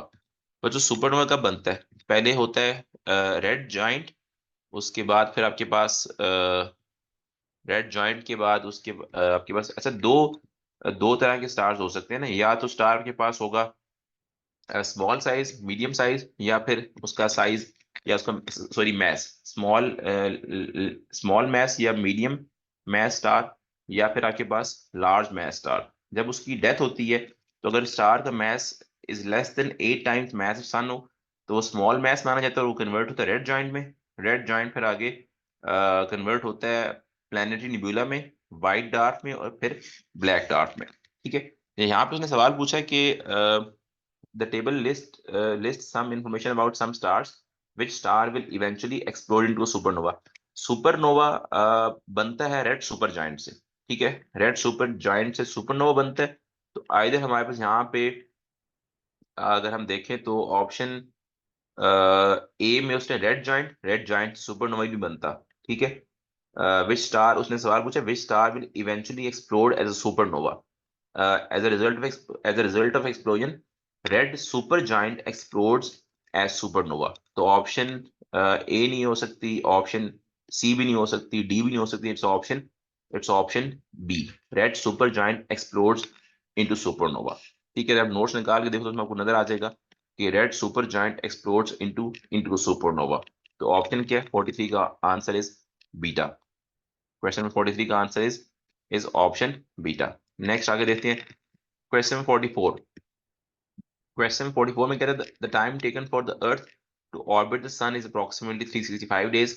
The radius of the earth orbit around the sun is 1.5 10 power 8 kilometres. उसने आपको अर्थ का जो circular path है around the sun उसका radius दे दिया 1.5 10 power 8 kilometres, जिसको हम नॉर्मली स्मॉल आर से नोट करते हैं। What is the average orbital speed of अर्थ। तो आपने orbital speed of earth calculate कर लिया, फॉर्मूला वो यूज करेंगे 2 पाई आर। आर की जगह अर्थ का जो सर्कुलर पाथ है उसका रेडियस आ जाएगा 1.5 10 पावर 8 किलोमीटर्स, लेकिन आपने इसको मीटर्स में चेंज करना है तो अपने किलोमीटर्स को मीटर में चेंज करने के लिए 1000 से मल्टीप्लाई करोगे। तो 2 pi into 1.5 into 10 power 8 into 1000 और डिवाइड करेंगे टाइम पीरियड के साथ 365 डेज, तो आपने इसको सेकंड में चेंज करना है। 365 इंटू 2400 इंटू 3600 नीचे लिखेंगे और आप उस फ्रैक्शन को इवेलुएट करोगे, you finally get the correct answer. और करेक्ट आंसर मैं बता देता हूँ, the correct answer is option C, 3 into 10 raised to power 4 meters per second। 45 पे आज question 45। The sun transfers energy to the earth through electromagnetic radiation. The sun transfers energy to the earth through electromagnetic radiations। What are the two of the parts of the electromagnetic spectrum to which most of the energy belongs। ठीक है, ये भी हम देख कई दफा हम ये क्वेश्चन डिस्कस कर चुके हैं। Infrared, visible and ultraviolet. Options पढ़ते हैं। Option A gamma rays and X rays, नहीं। Option B infrared radiation and visible light, yes, this is the correct answer. मेरे सामने सवाल रिपीट हो रहा है। क्वेश्चन 45 का करेक्ट आंसर क्या है, it's beta. Next question is 46। How does the sun produces its energy? By the fusion of hydrogen। ये सवाल भी रिपीट हुआ है तो option D is the correct answer. Next question में 47 देखते हैं बच्चों। 47 में the diagram shows a star S, there a star S at the centre and the initial arrangement of three planets x y and z। there are three planets x y and z। x यहाँ पे, y यहाँ पे, और planet z आपको यहाँ पे नजर आ रहा है। कहता है each planet orbits clockwise in a circle about this star। ठीक है, तमाम planets clockwise rotate कर रहे हैं around the star। the time for one orbit of y is 3 times the time taken for one orbit of x। Okay, ये जो planet y है इसको ऑर्बिट करने में जो टाइम लगता है that is 3 times the time taken for one orbit of x। Yes, planet y जो कि दरमियान में है इसको जो टाइम लगेगा that is 3 times the time taken for planet X to complete one orbit. तो अगर प्लेनेट एक्स अपना एक चक्कर जब कंप्लीट कर लेगा, ठीक है, प्लेनेट एक्स जब अपने 3 चक्कर कंप्लीट करेगा तो प्लेनेट वाई अपने अपना एक चक्कर कंप्लीट करके यहाँ पहुंचेगा। ठीक है, द टाइम, दोबारा पढ़ते हैं, the time for one orbit of Y is 3 times the time taken for one orbit of X. तो एक्स 3 दफा जब अपना चक्कर कंप्लीट करेगा तो वाई का एक चक्कर कंप्लीट होगा। फिर कहता है the time for one orbit of G is twice the time taken for one orbit of Y. ठीक है, the time for one orbit of G is twice the time taken for one orbit of Y. Y जब 2 orbits complete करेगा तब जाके जी का एक चक्कर मुकम्मल होगा। ठीक है, दोबारा देख लेते हैं, मैं आपको समझाता हूँ। एक्स के 3 चक्कर मुकम्मल होंगे तो वाई का 1 चक्कर मुकम्मल होगा, और वाई के 2 चक्कर मुकम्मल होंगे तो जी का 1 चक्कर मुकम्मल होगा। ये सवाल है। Starting from the initial arrangement उसमें हमको दिखाई भी है। Which diagram shows the positions of the planets after X has made one complete orbit. जब जो एक्स अपना एक ऑर्बिट कंप्लीट कर लेगा, तो आपने आपसे उसने तीनों प्लैनेट्स की उसने आपसे अरेंजमेंट पूछी हुई है। ठीक है, जरा मैं इसको जूम आउट करता हूँ। एक्स जब एक चक्कर कंप्लीट करेगा तो देखो, वाई का 1 चक्कर तब कंप्लीट होता है जब एक्स के 3 चक्कर कंप्लीट हो। जबकि उसने क्वेश्चन में कहा है कि एक्स का 1 चक्कर कंप्लीट होने के बाद की आपने सिचुएशन बतानी है। तो एक्स का 1 चक्कर कंप्लीट होगा तो Y 1/3 of one revolution complete करके यहाँ कहीं पहुंच होगा, यहाँ तक 1/3 बनता है यहाँ तक। ठीक है, 1/3 बल्कि नहीं, 1/3 यहाँ पे, 1/4 से ज्यादा यहाँ पे कहीं बनेगा। ठीक है, तो यहाँ पे होगा प्लेनेट वाई होगा। प्लेनेट वाई कहाँ पे हो सकता है? यहाँ पे। इट्स ऑप्शन ए और बी। ठीक है, और जी, वाई के 2 चक्कर हों तो जी का 1 चक्कर होता है। ठीक है, मतलब z is half of y। तो y यहां पर है, अगर है तो z से आधे पे कहीं होगा, z से यहां कहीं आपको नजर आएगा, यहां पे। ठीक है, तो ऑप्शन क्या बनती है? Option B is the correct answer. ठीक है, एक्स जब 1 चक्कर मुकम्मल करके करके यहाँ पे वापस आ जाएगा तो वाई ने 1/3 ऑफ इट्स रेवोल्यूशन कंप्लीट करके यहाँ कहीं आ चुका होगा, और जी हाफ है एज कंपेयर टू वाई। तो जी ने as compare to Y half, मतलब वाई का जो चक्कर है, वाई का जो ये 1/3 बनता है, इसका हाफ मतलब 1/6। तो जी यहाँ से 1/6 कवर करके यहाँ तक आ चुका होगा। तो option B is the correct answer. ठीक है, क्वेश्चन नंबर 48 पे आ जाओ।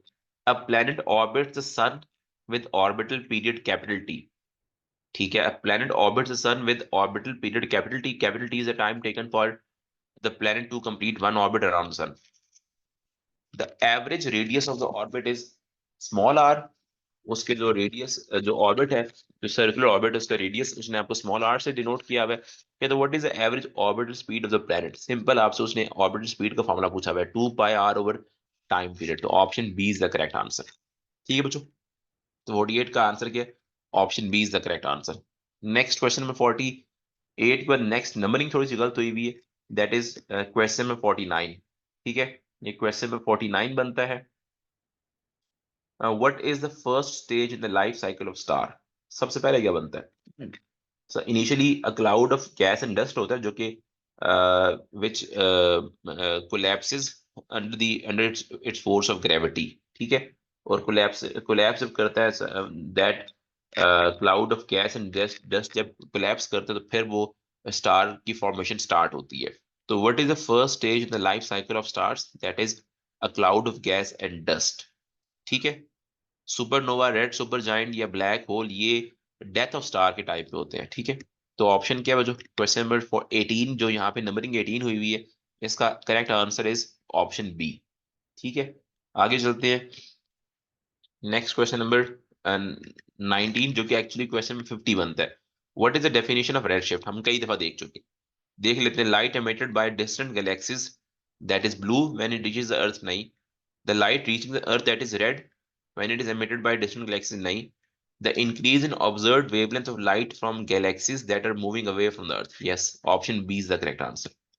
ठीक है, लास्ट क्वेश्चन में 51 बनता है, जिसकी यहाँ पे नंबरिंग गलती से 20 हुई है। When observed on Earth, the redshift of the light from galaxy X is smaller than the redshift of the light from galaxy Y. Galaxy X का जो redshift है वो smaller as compared to redshift of galaxy Y. Which galaxy is closer to the Earth and which galaxy is receding from the Earth faster? जिसकी जिसका red shift larger होगा, उसका उसकी receding speed ज्यादा होगी। ठीक है, अब गैलेक्सी एक्स का जो रेड शिफ्ट है that is smaller than the red shift of galaxy Y. तो गैलेक्सी वाई की जो आपके गैलेक्सी वाई की जो स्पीड है वो ज्यादा है as compare to galaxy X. तो फास्टर रिसेशन किसकी है? Faster receding speed is for galaxy Y. तो इट्स ऑप्शन बी या ऑप्शन डी। ठीक है, दोनों ऑप्शन में उसने लिखा हुआ है कि faster recession is for galaxy Y. ठीक है, वो जो क्लियर है। अब अगर अगर आपके पास अब नेक्स्ट सवाल ये है, अगर देखो अगर गैलेक्सी वाई की रिसीडिंग स्पीड ज्यादा है as compare to galaxy X, तो गैलेक्सी वाई जो है वो ज्यादा दूर होगी अर्थ से as compare to galaxy X, तो galaxy X would be closer ना। देखो दोबारा सुनो, गैलेक्सी वाई की रिसीडिंग स्पीड ज्यादा है, क्यों? बिकॉज गैलेक्सी वाई का red shift as compare to galaxy X ज्यादा, तो जिस गैलेक्सी का रेड शिफ्ट ज्यादा हो उसकी रिसीडिंग स्पीड भी ज्यादा होती है। जब गैलेक्सी वाई की स्पीड ज्यादा है तो गैलेक्सी वाई अर्थ से ज्यादा दूर होगी as compare to galaxy X, तो galaxy X would be closer to the earth ना। तो option B, galaxy X closer to earth, और गैलेक्सी वाई की receding speed as compare to galaxy X इसलिए ज्यादा बिकॉज गैलेक्सी वाई का उसने red shift larger as compare to galaxy X, तो galaxy Y की रिसीडिंग स्पीड ज्यादा, और जिसकी स्पीड ज्यादा वो ज्यादा दूर होगा एज कंपेयर टू अर्थ, तो Y as compare to X ज्यादा दूरी पे होगी, galaxy Y as compare to galaxy X ज्यादा डिस्टेंस पे होगी, तो galaxy X would be closer to the surface of earth. ठीक है, तो क्वेश्चन में 20 जिसकी एक्चुअली नंबरिंग है 51, इसका करेक्ट आंसर क्या है? It's correct answer is option B. ठीक है, तो ये जो आपके सारे के सारे जो एमसीक्यूज हैं यहाँ पे हमने मुकम्मल कर लिए हैं। सो आपने देखा होगा कि ऑलमोस्ट जितने पास पर के जितने क्वेश्चन है वो सारे के सारे यहाँ पे इस टॉपिकल में आपको इस वर्कशीट में मिल जाएंगे। आप अगर मतलब जितने पास पर खोल के देखोगे उसमें आपको यही सवालात मिलेंगे। ठीक है, तो हमने टॉपिक भी तब फाइनली कंप्लीट कर लिया, सारे का सारा टॉपिक हम कंप्लीट कर चुके हैं, और तमाम के तमाम जो इस टॉपिक को लेके इस चैप्टर को लेके जो क्वेश्चन थे एमसीक्यूज वो भी मैंने सारे के सारे इसमें कवर कर लिए हैं जी।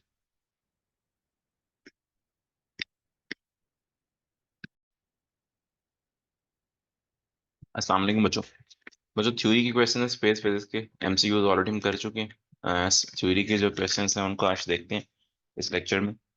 Question one, the sun is our nearest star, state the three main forms of electromagnetic radiations emitted by the sun.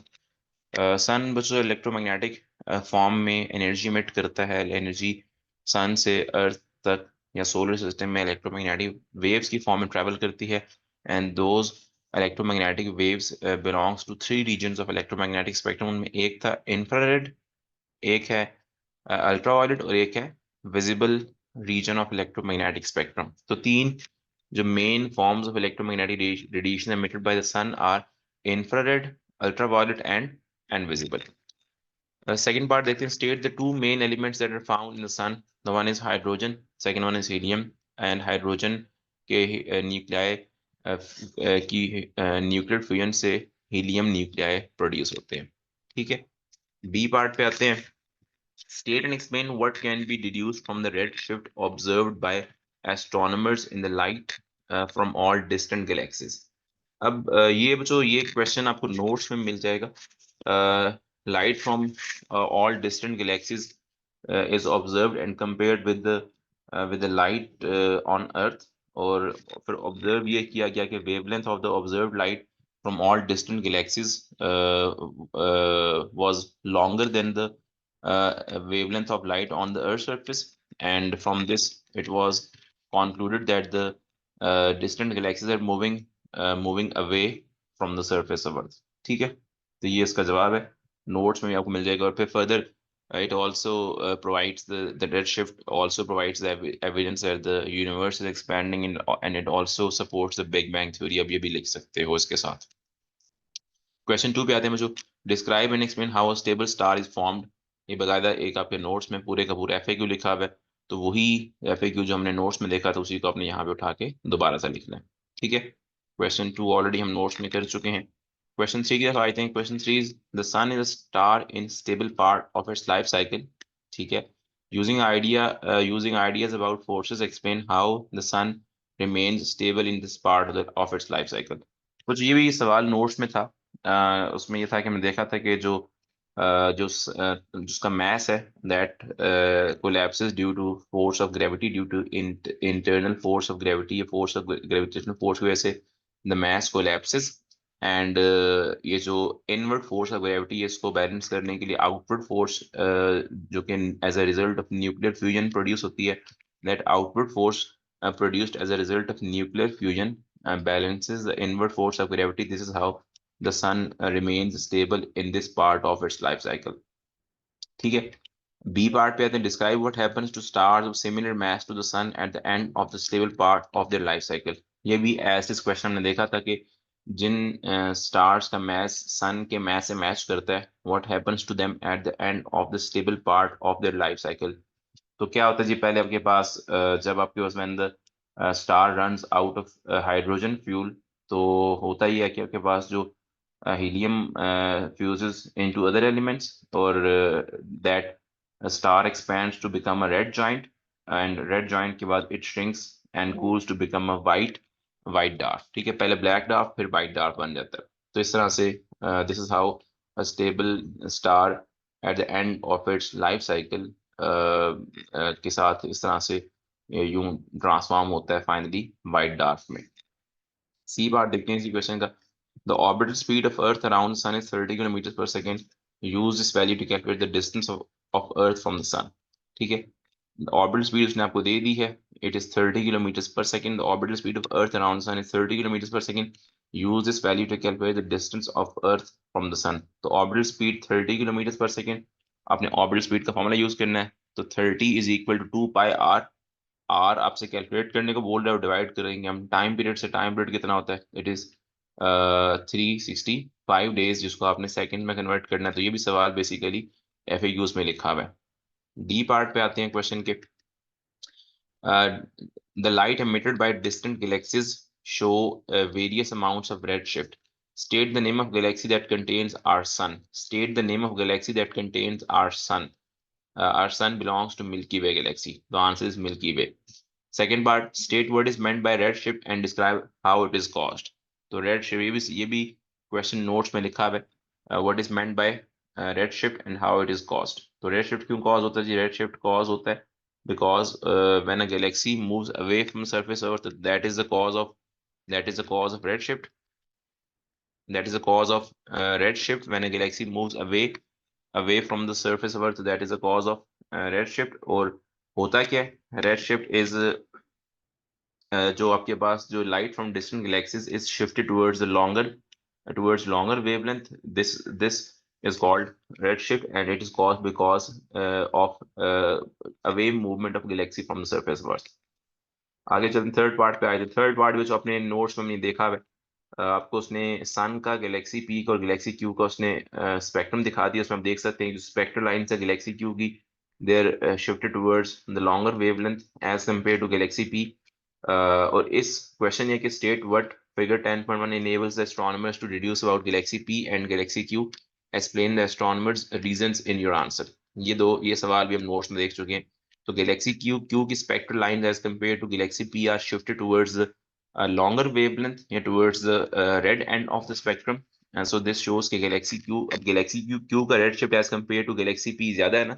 the galaxy Q का redshift as compared to galaxy P ज्यादा है, which means कि galaxy Q की जो recessional speed है वो as compared to galaxy P would be greater, और galaxy Q का जो distance है as compared to galaxy P from the surface of Earth, from the surface one, that वो भी ज्यादा होगा। इसीलिए उसका जो रेड शिफ्ट है उसका जो रेड शिफ्ट है वो as compare to galaxy P ज्यादा है। तो ये इसका आंसर आ गया।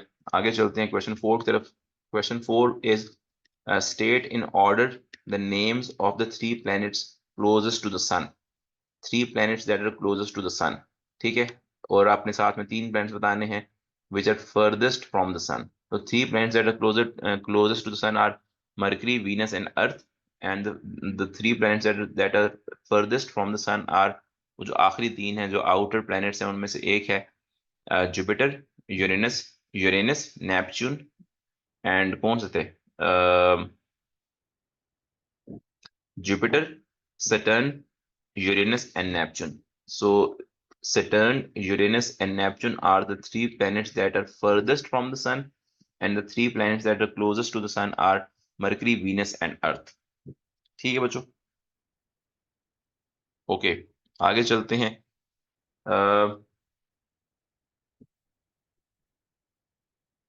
कहते हैं next part B part, define a light year. Light year is the distance traveled by a light ray या light wave in 1 year is known as light year. एक लाइट वेव को एक साल में जितना डिस्टेंस वो कवर करती है, that distance called light year. ठीक है, आगे चलते हैं। नेक्स्ट पार्ट देखते हैं, next part, next C part. Jupiter is 7.8 10 power 11 metre from the sun. उसने आपको जुपिटर का डिस्टेंस दे दिया। The speed of light is 3 × 10 power 8 metre per second. Calculate the time for light to travel from sun to Jupiter. Simply आपने speed का formula use करना है। Speed of light भी है, डिस्टेंस भी है, टाइम कैलकुलेट करना है। Speed is equal to distance over time. Speed उसने आपको दे दिया 7.8 10 power 3 × 10 power 8 metre per second. Distance 7.8 10 power 11, और टाइम को आपने सब्जेक्ट बना के सिंपली कैलकुलेट करना है। इसका आंसर आना चाहिए आपके पास, ये खुद आपने करना है बच्चों। क्वेश्चन 4 का आंसर आपके पास जो आना चाहिए, दैट इज द टाइम जो आप कैलकुलेट करोगे। मेरे पास इसका आंसर फिलहाल नहीं लिखा हुआ, आप उसको कैलकुलेट कीजिएगा। सिंपल सवाल है, डिस्टेंस भी उसने आपको दे दी है, स्पीड भी दे दी है, आपने टाइम कैलकुलेट करना है, तो सिंपली आपने स्पीड का फॉर्मूला अप्लाई करके टाइम कैलकुलेट करना है। क्वेश्चन 5 पे आते हैं। The time taken for Mars to orbit the sun is 690 earth days. So orbital period आपको उसने दे दी है मार्च का। This is the time that Mars takes to orbit the sun. The average orbital radius of Mars is 2.28 10 power 8 kilometre. तो ये उसने आपको जो मार्स का सर्कुलर पाथ है उसका उसने रेडियस भी आपको प्रोवाइड कर दिया है, और earth day is 24 hours. Calculate the average orbital speed of Mars in kilometers per second. Average orbital speed of Mars in kilometers per second. तो आपने orbital speed का फॉर्मूला अप्लाई करना है 2 pi r over time period, 2 pi into r। जो orbital radius है that is also given 2.28 10 power 8 kilometres. तो 2 into pi into 2.28 10 power 8 ऊपर आ जाएगा, और नीचे आपने क्या लिखना है 690 डेज है ना, तो 690 इंटू 24 इंटू 3600, वो टाइम कन्वर्ट हो जाएगा सेकेंड्स में। तो यूँ आपने इसकी जो मार्स की एवरेज ऑर्बिटल स्पीड है यूँ कैलकुलेट करोगे। इसका आंसर आना चाहिए 24 किलोमीटर पर सेकेंड। बी पार्ट पे आ जाओ। State the shape of the orbits of the planets. State the shape of the orbits of the planets. Planets while orbiting around sun, उनकी जो ऑर्बिट की शेप है वो बतानी है आपने। सर्कुलर शेप तो नहीं होती, वो एलिप्टिकल शेप होती है। लेकिन हम एज्यूम ये करते हैं कि they follows, we assume that their path is circular. लेकिन यहाँ पे हम लिखेंगे क्या बच्चों? हम अपनी एजम्पशन नहीं लिखेंगे, हमने एग्जैक्ट शेप शेप बतानी है। तो ऑर्बिट्स जो प्लैनेट्स हैं orbiting around sun, they follows an elliptical path, तो एलिप्टिकल शेप या एलिप्टिकल पाथ लिख सकते हैं। सी पार्ट पे आ जाओ। C part, light from a distant galaxy is red shifted. Explain what is meant by red shift. हम already कई दफा बात कर चुके हैं इस पे।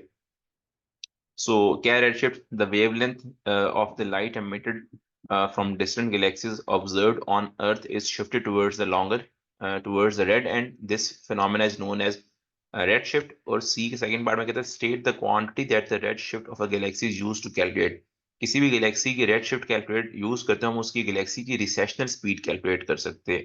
हमने हबल्स लॉ में पढ़ा था, by calculating redshift of a galaxy we can calculate the recessional speed of a galaxy while moving away from the surface of Earth। ठीक है, आगे चलते हैं। नेक्स्ट बच्चों, सी सिक्स देखिए। The figure represents the earth and the sun at one point in the earth's orbit of the sun.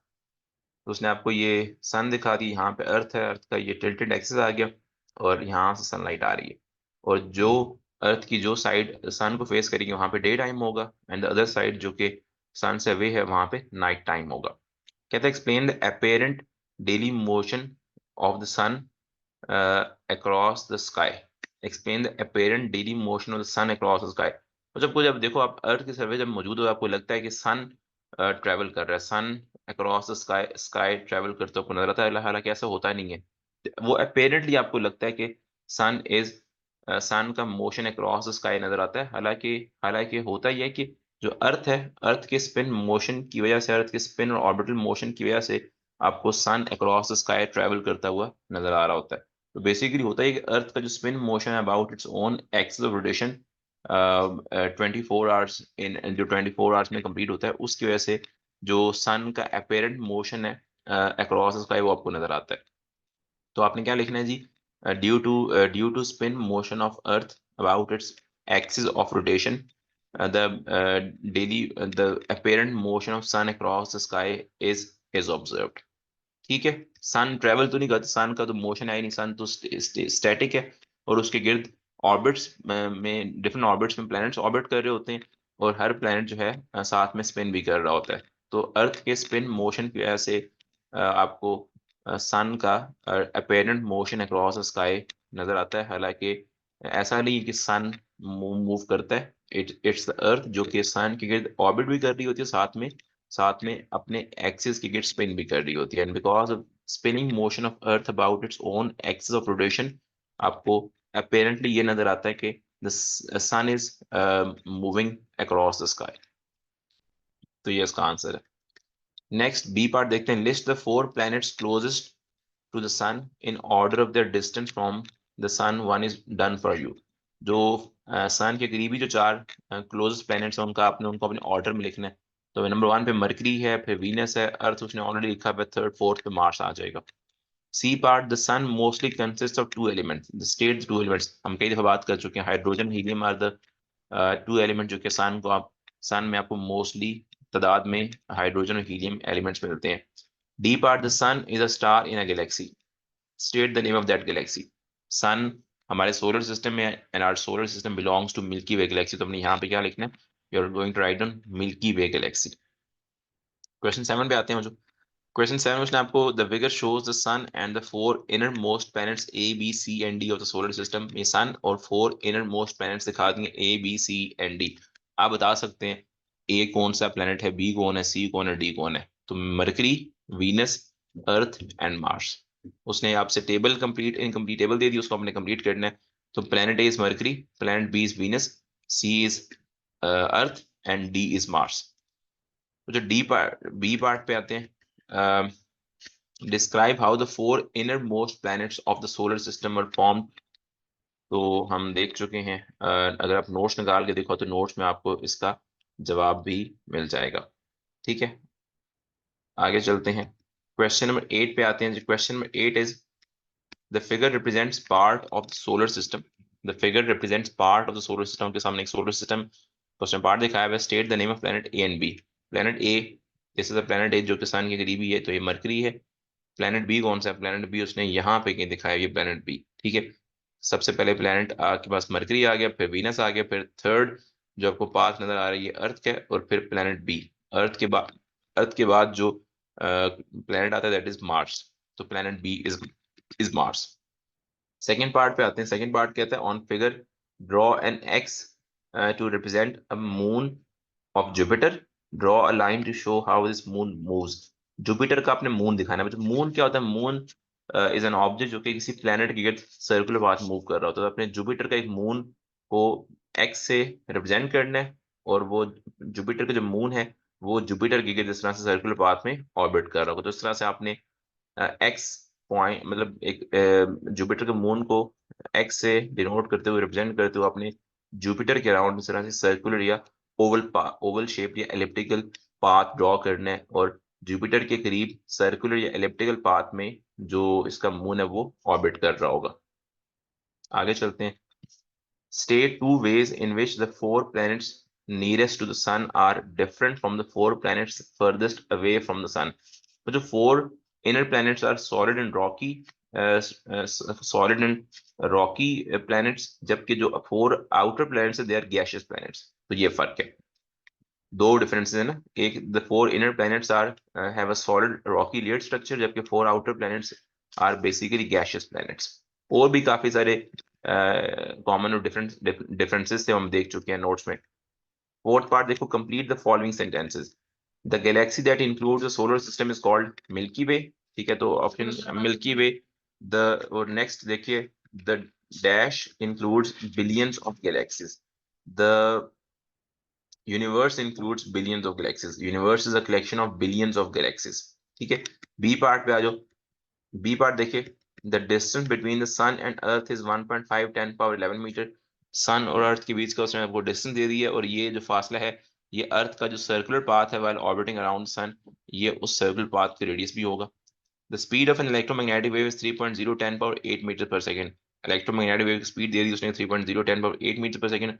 Her electromagnetic wave speed of light से ही travel करती है। कहते हैं calculate the time taken for an electromagnetic wave to travel from sun to earth. तो sun से earth तक आने में एक इलेक्ट्रोमैग्नेटिक वेव कितना टाइम लग जाएगा। तो सिंपली आपने स्पीड का बेसिक फॉर्मूला अप्लाई करना है, speed is equal to distance over time. Distance उन्होंने आपको दे दिया सन और अर्थ के बीच में 1.5 10^11, एंड द स्पीड जिससे एक इलेक्ट्रोमैग्नेटिक वेव ट्रैवल करेगी दैट इज 3.0 10^8। तो speed is equal distance over time से आपने सिंपली फॉर्मूला अप्लाई करके ये वैल्यूज प्लग इन करके आपने सिंपली टाइम कैलकुलेट करना है। सिंपल सा सवाल है। इसका आंसर आपके पास जो आना चाहिए, क्वेश्चन 8 का जो आंसर आपके पास आना चाहिए, दैट इज, मैं आपको आंसर बता देता हूँ। The answer should be 500 seconds. The answer should be 500 second. ये भी सवाल बच्चे हम नोट्स में ही कर चुके हैं, ये भी सवाल हम कर चुके हैं नोट्स में। क्वेश्चन 9 पे आते हैं बच्चों। Question number 9, Pluto is a dark planet. The figure shows the direction of motion of Pluto as it follows its elliptical orbit around the sun. तो ये Pluto is a dark planet जो कि इस तरह से सन यहाँ पे, और ये Pluto सन की इस तरह से एक elliptical path फॉलो कर रहा है, ठीक है, while orbiting around the sun। और दो पोजीशन दिखा दी है उसने, एक यहाँ पे पोजीशन x दिखाई हुई है और एक यहाँ पे उसने पोजीशन y दिखाई हुई है। while the Pluto is orbiting around the sun, तो इसके इस एलिप्टिकल पाथ पे उसने दो पॉइंट शो करती हैं। पॉइंट एक्स यहाँ पे शो किया हुआ है which is closest to the sun, और दूसरा पॉइंट उसने यहाँ पे शो किया हुआ है point Y which is farthest away from the sun. Point x is the point in the orbit closest to the sun and point y is the point furthest away. The orbital speed of Pluto varies as it orbits the sun. Describe how the speed of Pluto varies as it moves from point x to point y and then back to point x. So x से y तक आते उसकी speed कैसे change होगी, ठीक है, और y से फिर वापस then back to point x आते उसकी स्पीड कैसे चेंज होगी। जो देखो x is the closest point, अब x से अवे जाएगा तो इसकी हाइट बढ़ेगी, ठीक है, इसका डिस्टेंस फ्रॉम सन बढ़ेगा, जीपी बढ़ेगी, जीपी बढ़ेगी तो काइनेटिक एनर्जी कम होगी, तो स्पीड इसकी कम होगी। तो while moving from point x to point Y इसकी स्पीड डिक्रीज करेगी बिकॉज हाइट बढ़ेगी, हाइट या डिस्टेंस बढ़ेगा, डिस्टेंस बढ़ेगा, जीपी में इंक्रीज आएगा, जब जीपी में इंक्रीज आएगा तो काइनेटिक एनर्जी में डिक्रीज आएगा, और काइनेटिक एनर्जी में डिक्रीज आने पे इसकी स्पीड क्या होगी, डिक्रीज होगी while going from point x to point Y. ये भी हम नोट्स में कहीं बात कर चुके हैं। फिर जब ये पॉइंट वाई से पॉइंट एक्स की तरफ आएगा तो डिस्टेंस इसका सन से कम होगा, डिस्टेंस कम तो पोटेंशियल एनर्जी कम, पोटेंशियल एनर्जी में डिक्रीज आएगा, काइनेटिक एनर्जी में as a result kinetic energy में इंक्रीज आएगा, जब काइनेटिक एनर्जी में इंक्रीज आएगा तो स्पीड में भी इंक्रीज आएगा। तो वाई से एक्स तक आते हुए जो प्लूटो की स्पीड है दैट इंक्रीजेस, ठीक है। और सेकंड पार्ट भी मैं आपको एक्सप्लेन कर चुका हूँ। सेकंड पार्ट मैंने कहा था explain in terms of energy transfer, मैंने फर्स्ट पार्ट में ही इन टर्म्स ऑफ एनर्जी आपको समझा दिया कि कैसे स्पीड उसकी बढ़ेगी या कम होगी, ठीक है। सेकंड पार्ट में मैं इसमें फर्स्ट पार्ट में कवर कर चुका हूँ। बी बार देखिए, the average temperature on the surface of Pluto is 43 kelvin. Convert this temperature to a value in degree Celsius. आप लोगों ने बच्चों सीखा होगा थर्मल फिजिक्स में कि टेम्परेचर को डिग्री सेल्सियस से केल्विन में चेंज करने के लिए हम टेम्परेचर इन डिग्री सेल्सियस में 273 ऐड करते हैं, तब जाके आपको टेम्परेचर मिलता है केल्विन में। तो डिग्री सेल्सियस का जो टेम्परेचर उसको एक्स सपोज कर लो, you have to calculate the temperature in degree Celsius, तो उसको एक्स सपोज कर लेते हैं। एक्स प्लस 273 इज इक्वल 43, ठीक है। और आपने एक्स कैलकुलेट करने के लिए 273 को राइट ले जाओ, 43 में से माइनस होगा, तो 43 minus 273 will get answer as minus 230 degree Celsius, ठीक है। आगे चलते हैं बी के सेकंड पार्ट पे आ जाते हैं। जो बी का सेकंड पार्ट कहता है कि Pluto has a white surface as shown in figure. यहाँ पे उसने वाइट सरफेस दिखाई हुई है, द वाइट सरफेस भी है और यहाँ पे ब्लैक सरफेस भी है। As Pluto rotates, the white surface alternately faces towards and away from Sun. ठीक है. Explain how this affects the temperature of Pluto as it rotates on its own axis. जब ये प्लूटो अपने axis के rotate करेगा, spin करेगा, तो ये जो व्हाइट सरफेस कहता है how explain how this affects the temperature of Pluto as it rotates on its own axis. Okay, जो दो सरफेस उन्होंने दिखाई हुई है, व्हाइट सरफेस और साथ में यहाँ पे ब्लैक सरफेस। अब व्हाइट सरफेस इज, आप लोगों ने ये सवाल प्योरली थर्मल फिजिक्स का सवाल है। White surface is a poor absorber या इट्स अ गुड रिफ्लेक्टर या पुअर एमिटर ऑफ रेडिएशन, ऐसा ही है ना। White surface is a poor absorber, ये लेस हीट एनर्जी को एब्जॉर्ब करती है, ठीक है। It is a good reflector, ये मेजॉरिटी जो इलेक्ट्रोमैग्नेटिक रेडिएशन उनको उनको एमिट कर उनको रिफ्लेक्ट करती है। ठीक है। तो जब आपके पास white surface is a good, is a poor absorber, जबकि black surface is a good absorber, ठीक है। तो जब ब्लैक सरफेस आपके पास सन को फेस करेगी तो ज्यादा हीट एनर्जी उसने एब्जॉर्ब करनी है, और black surface is a poor reflector, तो ज्यादा हीट एनर्जी इसने एब्जॉर्ब भी करनी है और ये कम हीट एनर्जी को इसने रिफ्लेक्ट करना है। तो यहाँ का ब्लैक सरफेस का टेम्परेचर भी ज्यादा राइज होगा, और जब ये सन से वे जाएगी ये सरफेस, वाइल स्पिनिंग, जब प्लूटो स्पिन कर रहा होगा, तो जब ये वाली सरफेस सन से अवे होगी, तो इन वहां पे जो ब्लैक सरफेस में जो आने हीट एनर्जी कम एमिट, उसने हीट एनर्जी कम एमिट कर रही है, तो इसके टेम्परेचर में ड्रॉप भी बहुत कम आएगा। तो जब ये ब्लैक सरफेस फेस करेगी सन को, तो इसके सरफेस ब्लैक सरफेस के टेम्परेचर में आने वाला इंक्रीज भी ज्यादा होगा, और जब ये it goes away from the sun, तो इसकी टेम्परेचर में आने वाला ड्रॉप भी कम होगा। जब ये white surface is a poor absorber of heat, तो जब ये व्हाइट सरफेस फेस करेगी सन को, तो it it it is going to absorb less amount of heat energy. जब less amount of heat energy इसने एब्जॉर्ब करनी है, तो इसके टेम्परेचर में उतना ज्यादा इंक्रीज भी नहीं आएगा, less increase in its temperature. And when it goes away from the sun, तो less amount of heat energy इसने less amount of heat energy इसने आपके क्या कहते हैं, less amount of heat energy इसने रेडिएट करनी है। जब less amount of heat energy radiate होगी, तो इसके टेम्परेचर में आने वाला ड्रॉप भी उतना ही कम होगा। ठीक है बच्चों, आगे चलते हैं।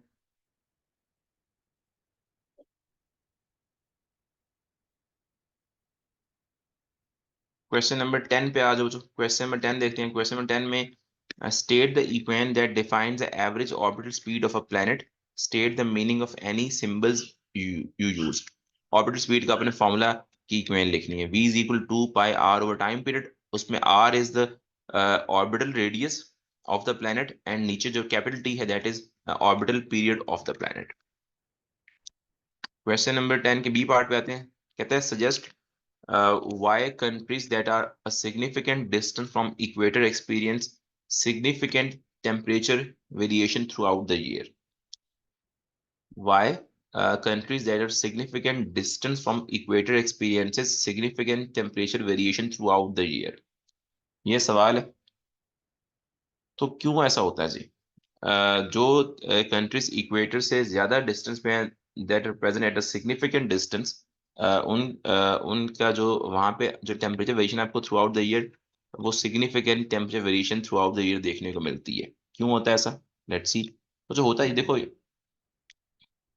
अगर हम देखें तो आपके पास जो सन से जो आने वाली लाइट रेज हैं, अब ये चीज याद रखिएगा कि आपके पास जो सन का जो सॉरी अर्थ का जो एक्सिस है वो 23.5 डिग्री पे टिल्टेड है फ्रॉम द वर्टिकल।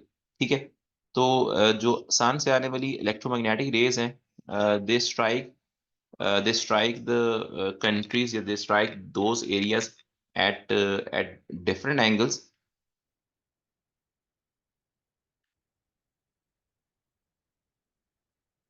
तो एक minute, just give me minute.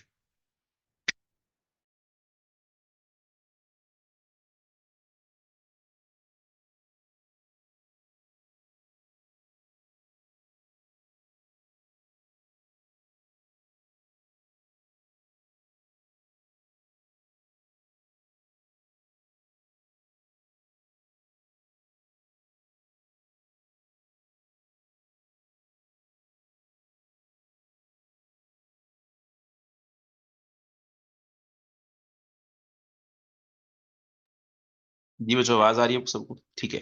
Okay, कहते हैं सजेस्ट वाई, सवाल क्या था? Suggest why countries that are a significant distance from the equator experiences significant temperature variation throughout the year. अगर में होता ही है कि जो इक्वेटर से दूर जो आपके पास एरियाज हैं, जो रीजन्स हैं, वहाँ पे जो सन रेज हैं वो डिफरेंट एंगल्स पे स्ट्राइक करती हैं, जिसकी वजह से वहाँ पे टेम्परेचर वेरिएशन आपको throughout the year significant temperature variation देखने को मिलती है थ्रू आउट द ईयर। ठीक है। सी पार्ट पे आते हैं। इसका जस्ट इसको इस सवाल को याद रखिएगा बच्चों।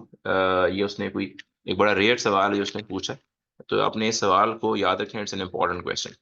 सी पार्ट पे आ जाओ। Fill in the gaps in the paragraph about a star much more massive than the sun.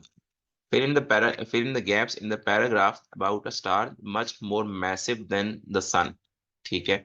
The stage that follows the stable state in the life cycle of the star is the dash stage. The stage that follows the stable state in the life cycle of a star is the dash stage. देखो, जो हमने different stages पढ़ी थी, हमने different stages पढ़ी थी, आपके हम याद होगा आपको, जब एक स्टार की डेथ होती है तो डेथ के टाइम पे या रेड जॉइंट बनता है या फिर रेड सुपर जॉइंट बनता है। वो डिपेंड करता है कि स्टार का अगर मैस एज कंपेयर अगर सन के as compare to mass of sun 8 times mass of sun से ज्यादा है तो रेड सुपर जॉइंट बनेगा, और अगर स्टार का mass is less than 8 times mass of sun तो in that case red giant बनता है। तो कहता है सवाल क्या, the stage that follows the stable state, the stage that follows the stable state. Stable state के बाद क्या, स्टेबल स्टेज के बाद क्या होती है, डेथ होती है ना। तो डेथ में अगर या फिर रेड, पहले रेड जॉइंट बनता है या फिर रेड सुपर जॉइंट बनता है। अब रेड सुपर जायंट तब बनता है जब स्टार का mass as compare to 8 times mass of sun ज्यादा होगा, तो फिर वो रेड सुपर जायंट बनता है। तो stage that follow the stable state in the life cycle of the star is the red super giant state. और अगर, अब उसने सवाल में बताया हुआ था कि there star much more massive than sun. अगर कोई स्टार अगर सन से उसका मैस बहुत ज्यादा है तो स्टेबल स्टेज के बाद रेड सुपर जायंट बनेगा, और अगर किसी स्टार का mass as compare to mass of sun कम है तो स्टेबल स्टेज के बाद वो रेड जॉइंट में कन्वर्ट होता है। ठीक है, तो इसका आंसर क्या है, रेड सुपर जायंट। ठीक है। फिर it then explodes as a supernova. फिर हम पढ़ चुके हैं कि red super giant explodes into supernova, और पीछे क्या बनता है, it then explodes as a supernova. ठीक है, उसके बाद क्या होता है, supernova explodes, it then explodes as a supernova to form a dash, this leaves behind a dash और अ डैश। अच्छा, रेड सुपर जायंट एक्सप्लोड्स और रेड सुपरजायंट कन्वर्ट होता है सुपरनोवा में, and it then explodes as a supernova to form a क्या बनता है, to form a निब्यूला। और वो निब्यूला जो है वो फिर आगे या कन्वर्ट होता है न्यूट्रॉन स्टार में या फिर कन्वर्ट होता है ब्लैक होल में। अगर आपको नोट्स में वो जो डायग्राम याद हो तो रेड सुपर जायंट, उसके बाद क्या था, रेड सुपर जायंट को सुपरनोवा था, सुपरनोवा के बाद निब्यूला था, और निब्यूला या कन्वर्ट होगा न्यूट्रॉन स्टार में या फिर कन्वर्ट होता है वो ब्लैक होल में कन्वर्ट होता है। तो दोबारा देखते हैं, the stage that follow the stable state in the life cycle of the star is the red supergiant stage. It then explodes as a supernova to form a nebula, this leaves behind a neutron star और a black hole. D part पे आते हैं, तो ये वही diagram है जो मैंने नोट्स में देखी थी। उसी डायग्राम को आपने याद रखना है। मैंने आपसे कहा था कि डायग्राम का सीक्वेंस याद होना चाहिए। डी पार्ट देखते हैं, a galaxy is moving away from the earth with a speed of 33,000 kilometers per second. The galaxy जिसकी receding speed while moving away from the earth is given to you 33,000 kilometers per second, ये उसकी receding speed आ गई। The value of Hubble's constant is 2.210 power minus 18 per second. Hubble's constant की value भी दे देगी आपको। कहता है calculate the distance from the galaxy to the earth, give your answer in light years. तो आपने सिंपली आपने हबल्स लॉ अप्लाई करना है, v is equal to H naught into D, और आपने डिस्टेंस कैलकुलेट करना है। तो हबल्स कांस्टेंट को लेफ्ट पे ले आओ, तो v over H naught is equal to distance d। ठीक है, उसने आपको स्पीड दे दी है किलोमीटर पर सेकंड में, 33,000 प्लेस कीजिए, 33,000 आ जाएगा ऊपर, और नीचे क्या आएगा, हबल्स कांस्टेंट की value 2.2 10 power minus 18 per second. आप जब सिंप्लीफाई करोगे तो आपको आंसर मिलेगा किलोमीटर्स में, और फिर आपने उसको चेंज करना है किस में, उसको आपने चेंज करना है लाइट ईयर्स में। तो ये मैं आपको कन्वर्जन सिखा चुका हूँ, कैसे मैंने आपको सिखाया था लेक्चर में, कैसे आप याद करो। बल्कि बेहतर ये है बच्चों कि आप इसको कन्वर्ट कर लो, आप इसको कन्वर्ट कर लो उसमें मीटर्स में कन्वर्ट कर लो, जो आंसर आएगा उसको मीटर्स में कन्वर्ट कर लेना, जिसके लिए आपको 1000 से मल्टीप्लाई करना पड़ेगा। और जब मीटर्स में कन्वर्ट हो जाएगा तो मीटर्स को लाइट ईयर्स में कन्वर्ट करने के लिए 9.5 इंटू 10 रेज टू पावर 15 से डिवाइड करते हैं। अपने पास ये कन्वर्जन लिख लीजिए कि मीटर्स को लाइट ईयर्स में कन्वर्ट करने के लिए 9.5 इंटू 10 रेज टू पावर 15 से मल्टीप्लाई करते हैं। तो अगर आप डिस्टेंस को मीटर्स में कैलकुलेट कर लो तो उस डिस्टेंस को simply 9.5 into 10 raise to power 15 से डिवाइड करने पे वो जो डिस्टेंस है वो लाइट ईयर्स में कन्वर्ट हो जाएगा। ठीक है बच्चों, आगे चलते हैं जी। क्वेश्चन नंबर 11 देखिए, the figure shows the sun as the central dot, यहाँ पे sun is a central dot, and the planets Saturn, Jupiter, and Earth labeled as O, J, O, and E, O, E naught. The planets orbit the Sun anti-clockwise. From the Earth's orbit, the planets appear aligned. From the Earth's orbit, the planets appear aligned. Assume that Saturn takes 30 years to orbit the Sun and Jupiter takes 12 years to orbit the Sun. Saturn को कितना time लगता है जी? 30 years to orbit the sun, and Jupiter takes 12 years to orbit the sun. On the figure, mark the position of Saturn and Jupiter 5 years after the original position shown. Label these positions S1 and J1. 5 साल के बाद। अब देखो, जो Saturn को 30 साल लगते एक ऑर्बिट कंप्लीट करने में, 5 साल बनते हैं 1/6 ऑफ द टोटल ना। टोटल 30 साल लग रहे हैं और उसका जो टाइम आपको दिया गया है 5 साल दिया गया, तो सेटर्न के लिए बनती है 1/6, ये बनता है 5 year is actually 1/6 of the orbital time. तो इसने 1/6 रोटेशन कंप्लीट करनी है, तो एस ओ जो सेटर्न है अपनी 1/6 रोटेशन कंप्लीट करके, देखो 1/4 यहाँ तक बनता है, यहाँ तक 1/4 बनता है, तो 1/6 बनेगा यहाँ कहीं तक, तो यहाँ तक आ जाएगा सेटर्न, यहाँ पे कहीं नजर आएगा आपको। यहाँ पे अपने S1 लेवल करना है, और उसके बाद आपके पास जो जुपिटर है, जुपिटर का जो उसने आपको जो टाइम पीरियड दिया है वो 12 ईयर्स है, और उसने क्या 5 साल के बाद आपने इसकी पोजीशन को मार्क करना है। तो 5 साल अप्रोक्सीमेटली, मतलब उसका जो ऑर्बिटल पीरियड है 12 ईयर्स, उसके हाफ से थोड़ा सा कम है। तो जुपिटर का हाफ रेवोल्यूशन कंप्लीट नहीं होगा, बल्कि हाफ से थोड़ा सा पहले, हाफ से थोड़ा सा पहले यहाँ कहीं आपको, यहाँ कहीं जुपिटर नजर आएगा। ठीक है, तो जो टाइम दिया गया दैट इज 5 ईयर्स, जो कि सेटर्न के लिए उसके ऑर्बिटल पीरियड का 1/6 बनता है। तो सेटर्न सेटर्न का जो है वो 1/6 ऑफ रेवोल्यूशन इसलिए कंप्लीट करना है, 1/6 1/4 से कम बनेगा ना, तो 1/4 यहाँ तक बनता है 90 डिग्री, और उससे कम 1/6 आपने यहाँ कहीं सेटर्न को दिखाना है इस जगह पे। जुपिटर का उसे जो टाइम पीरियड दिया वो 12 ईयर्स है, और आपको जो टाइम ड्यूरेशन दी गई 5 साल के बाद अपने जुपिटर की पोजीशन को मार्क करना है। तो 5 साल इसके जुपिटर का जो ऑर्बिटल पीरियड है उसके हाफ से थोड़ा सा कम है। तो जुपिटर का जो है इस टाइम में 5 साल में उसका हाफ रेवोल्यूशन ये कंप्लीट नहीं कर पाएगा, हाफ से थोड़ा सा पीछे कहीं यहाँ पे आपको यहाँ पे नजर आएगा, हाफ से थोड़ा सा पीछे। ठीक है, तो ये जुपिटर की पोजीशन को आप J1 यहाँ मार्क करोगे।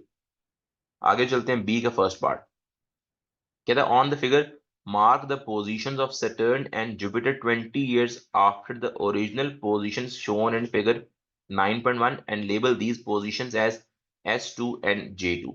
20 साल के बाद, 20 साल के बाद अब सेटर्न का जो आपके पास ऑर्बिटल पीरियड है वो 30 ईयर्स है, और टाइम ड्यूरेशन हमें दिया गया 20 ईयर्स का। तो 20 इज, अगर हम देखें तो 20 इसके ऑर्बिटल टाइम पीरियड कितना बनेगा, ये अगर आप 20 को डिवाइड कर दो इसके ऑर्बिटल पीरियड से, तो आपको ये मिलेगा 0.66, ये बनता है अप्रोक्सीमेटली 66%। तो ये जुपिटर इस टाइम ड्यूरेशन में, सॉरी सेटर्न इस टाइम ड्यूरेशन में अपना 66% रेवोल्यूशन कंप्लीट कर लेगा। ये हाफ से आगे आ जाएगा, हाफ से आगे आ जाएगा, और ये 75% ऑफ रेवोल्यूशन से पीछे पीछे कहीं आपको यहाँ पे नजर आएगा। ठीक है, because 20 years is 66% of the complete revolution. तो आपको ये 50% से ज्यादा इसकी रिविजन मुकम्मल होगी और 75% से कम, तो ये यहाँ पे आपको कहीं नजर आएगा सेटर्न। जबकि जुपिटर का देखते हैं, जुपिटर का आपके पास बच्चों क्या था, जुपिटर का जो ऑर्बिटल पीरियड था वो 12 ईयर्स था। The orbital period for Jupiter was 12 years, और उसने मुझे टाइम दिया हुआ है वो 20 ईयर्स का दिया हुआ है। तो 20 ईयर्स में एक ऑर्बिट तो उसने कंप्लीट कर लिया, एक चक्कर ये कंप्लीट कर लेगा, ठीक है, 12 सालों में, और बाकी बचेंगे 8 साल। अब 8 ईयर्स में इसने क्या करना है, 8 सालों में ये मजीद अगर 8 ईयर्स जो है ना इसके ऑर्बिटल पीरियड का बनता है, कितना बनता है जी, ऑर्बिटल पीरियड का बनता है ये ऑलमोस्ट बनेगा 66%। तो ये भी अपना जो 66%, जुपिटर अपना 66% एवोल्यूशन कंप्लीट करके ये हाफ से ज्यादा और 75% कम यहाँ पे कहीं आपको नजर आएगा, यहाँ पे। ठीक है। अब देखो, आपके पास ये आपने जुपिटर की पोजीशन J2 और सैटर्न की पोजीशन S2 मार्क कर दी है। सैटर्न यहाँ पे कहीं होगा, जुपिटर आपको यहाँ पे कहीं होगा। अब जब अर्थ से आप जब आप अर्थ अब नेक्स्ट पार्ट पढ़ते हैं। नेक्स्ट पार्ट में कहते हैं state what is observed from the earth orbit after 20 years. State what is observed from the Earth's orbit after 20 years. अगर हम अर्थ से व्यू करते हैं 20 साल के बाद, 20 साल के बाद सैटर्न जुपिटर यहाँ पे है कहीं और सैटर्न भी यहाँ पे कहीं है, तो दोनों आपको अलाइन नजर आएंगे। ठीक है, 20 साल के बाद आपको सैटर्न और जुपिटर दोनों एक दूसरे के साथ अलाइन नजर आएंगे। ठीक है बच्चों, ओके आगे चलते हैं। सी का फर्स्ट पार्ट देखिए। सी का first part, choose two words from the list to describe each planet. Jupiter और अर्थ को हमें डिस्क्राइब करना है। Jupiter is a gaseous planet, जबकि earth is a rocky planet. फिर जुपिटर का size as compare to earth ज्यादा, तो Jupiter is large and earth is a small planet. ठीक है। सी के सेकंड पार्ट में आते हैं, जो सी का second part, the average density of Jupiter is much less than that of the earth.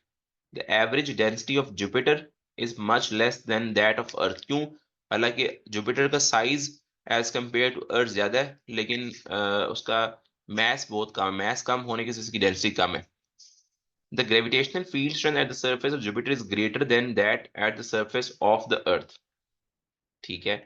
Explain how these differences in density and in gravitational field strength are consistent with your answer to C का first part. Okay बच्चों, density आपके पास Jupiter की जो density है, अब कहते हैं सवाल क्या है, gravitational field strength at the surface of Jupiter greater is greater than at the surface of earth. Surface of earth पे जुपिटर की जो ग्रेविटेशनल फील्ड स्ट्रेंथ है, वो as compare to as compare to earth की surface ज्यादा है। तो आपने इसको in terms of density explain करना है। तो जुपिटर की डेंसिटी लो है, जुपिटर का वॉल्यूम या साइज तो ज्यादा है, लेकिन उसका मैस कम है ना। ठीक है, मैस कम हो उसकी डेंसिटी लो है। जब उसका मैस कम, तो उसकी ग्रेविटेशनल फील्ड स्ट्रेंथ को क्या होना चाहिए, उसकी ग्रेविटेशनल फील्ड स्ट्रेंथ को क्या होना चाहिए जी, जब मैस कम है। अब दो, यहाँ पे वो कंपेयर कर रहा है, जुपिटर को कंपेयर कर रहा है, जुपिटर की सरफेस पे ग्रेविटेशनल फील्ड स्ट्रेंथ को कंपेयर कर रहा है अर्थ की सरफेस पे ग्रेविटेशनल फील्ड स्ट्रेंथ के साथ। तो सरफेस पे दो प्लैनेट्स की सरफेस पे ग्रेविटेशनल फील्ड स्ट्रेंथ को कंपेयर करना हो, तो हम क्या करते हैं, मैथ के थ्रू कंपेयर करते हैं। ठीक है। अ,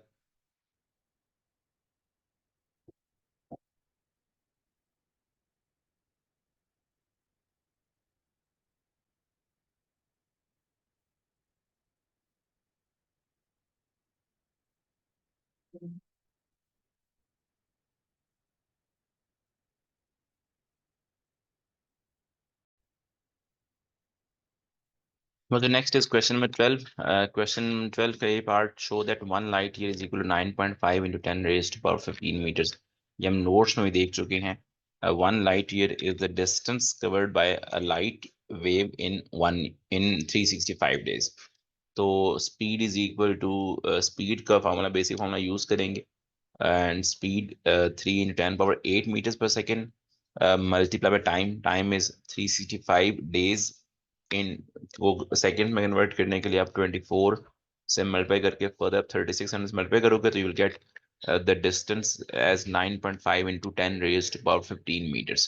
ठीक है, विच इज 1 light year। तो ये नोट्स में ऑलरेडी प्रूव हो चुका है। बी का फर्स्ट पार्ट देखते हैं। State one measurement that is taken for when determining the speed V at which a galaxy is moving away from the earth. जो रेड शिफ्ट है, इसको डिटरमिन करते हुए we can measure the speed at which a galaxy is moving away from the surface of earth। Second, write down an equation relating v and distance d for a far galaxy. So v is equal to h naught into d. V is the receding speed, h naught Hubble's constant, and d is the distance of that galaxy. Third part, state how the distance d of a far galaxy can be determined other than by using the equation in second part. Second part में हमने हेबल्स law की जो equation लिखी है उस equation के अलावा एक गैलेक्सी का डिस्टेंस कैसे कैसे डिटरमिन किया जाता है। हमने नोट्स में देखा था कि distance of a galaxy is measured by the brightness of the supernova in that Galaxy.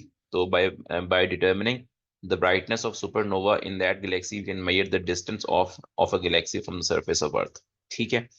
So question number 12 हो गया। अब आगे चलते हैं क्वेश्चन नंबर 13 की तरफ आते हैं बच्चों।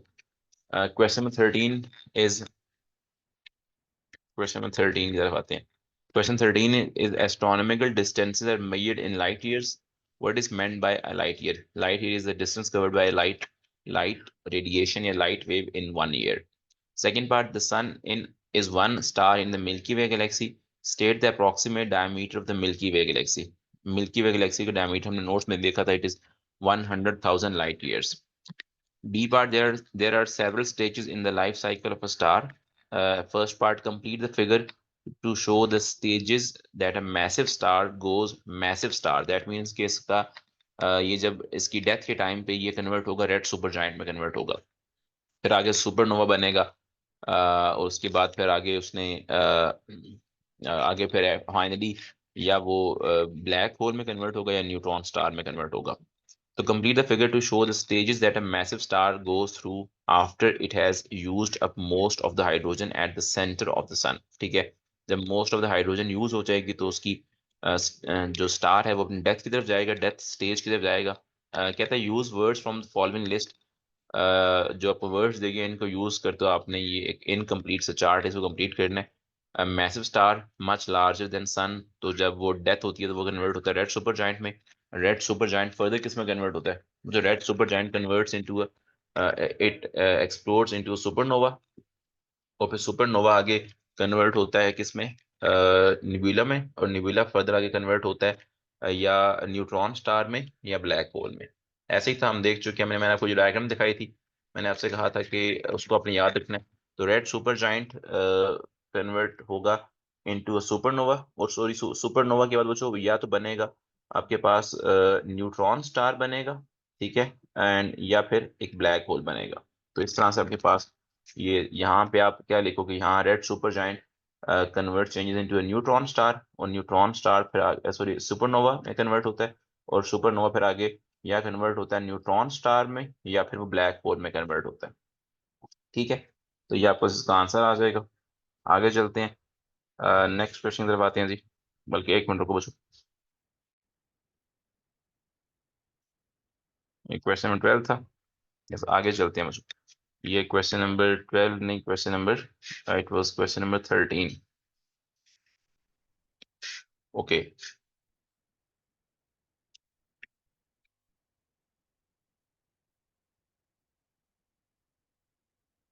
सेकेंड पार्ट देखिए, state the stage in the life cycle of a star where heavy elements are formed. ठीक है। State the stage in the life cycle of a star where heavy elements are form. तो heavy elements के stage मिलते हैं आपको, heavy elements मिलते हैं supernova के स्टेज में, आपको हैवी एलिमेंट्स मिलते हैं। हम नोट्स में देख चुके हैं कि सुपरनोवा में जो आपके पास हीलियम है वो फिर फर्दर हैवी एलिमेंट्स में कन्वर्ट होना शुरू हो जाती है। सी पार्ट देखिए, current scientific understanding is that the universe began 14 billion years ago in an event known as Big Bang. Explain one observation that supports the Big Bang theory. Red shift, और उसकी आपने expression लिखनी है। ठीक है, ये notes में कई दफा कर चुके हैं। क्वेश्चन 14 पे आते हैं। Question 14 is the table shows details about 8 planets in the solar system, their average distance from the sun, their orbital period and their average surface temperature। ठीक है, 8 planets में से कुछ प्लैनेट्स का उसने नाम नहीं लिखा। जिस तरह यहाँ पे मरकरी आ जाएगा, वीनस, फिर अर्थ, फिर मार्स, यहाँ पे आपके पास क्या आएगा? जुपिटर, फिर सैटर्न, फिर यहाँ पे आ जाएगा यूरेनस। तो ये बस मेरे ख्याल में पहले पार्ट में उसने यही कहा है कि complete the table by adding the names of the 3 planets that are not given. बता दिए। B part, calculate the orbital speed of Mars as it travels around the sun. Orbital speed of Mars अपने calculate करनी, Mars की orbital speed, Mars का जो distance from सन है वो उसने हमको दे दी है, और ऑर्बिटल पीरियड भी दे दी है। तो अपने इस 2.3 10 पावर 8 किलोमीटर को उठा के ऑर्बिटल period 5.9 10 power 7 से डिवाइड करना है, you'll get the orbital speed in kilometers per second. Distance from sun is in kilometers and orbital period is in seconds. तो distance from sun in kilometres which is 2.3 10⁸ kilometres, इसको orbital period 5.9 10⁷ से divide करने पे आपको Mars की orbital speed मिल जाएगी kilometre पर second में। उसने आपसे किलोमीटर पर सेकंड में ही आंसर डिमांड किया है। मैं आपको इसका आंसर बता देता हूँ, जिसको अपने खुद से कैलकुलेट करना है। सो क्वेश्चन 14 का जो आंसर दैट इज 24 किलोमीटर पर सेकंड, जो आंसर आना चाहिए 24 किलोमीटर पर सेकंड आंसर आना चाहिए। सी पार्ट, सी पार्ट में saying के describe the relationship between the distance of a planet from the sun and its orbital period. Describe the relationship between the distance of a planet from the sun and its orbital period. क्या relationship था? ये हम notes में कहीं cover कर चुके हैं कि वो जो कोई भी प्लेनेट जितना ज्यादा डिस्टेंस पे होगा फ्रॉम द सन, उसका ऑर्बिटल पीरियड उतना ज्यादा होगा। ठीक है, एक प्लेनेट सन से जितना ज्यादा डिस्टेंस पे होगा, उसको सन के गिर्द एक चक्कर कंप्लीट करने में उतना ज्यादा टाइम लगेगा, उसका ऑर्बिटल पीरियड उतना ज्यादा होगा। तो the farthest from the sun the larger the period. ठीक है, आगे चलते हैं D part. Describe the relationship between the distance from the sun and the average surface temperature of a planet. Can your description include any anomalies?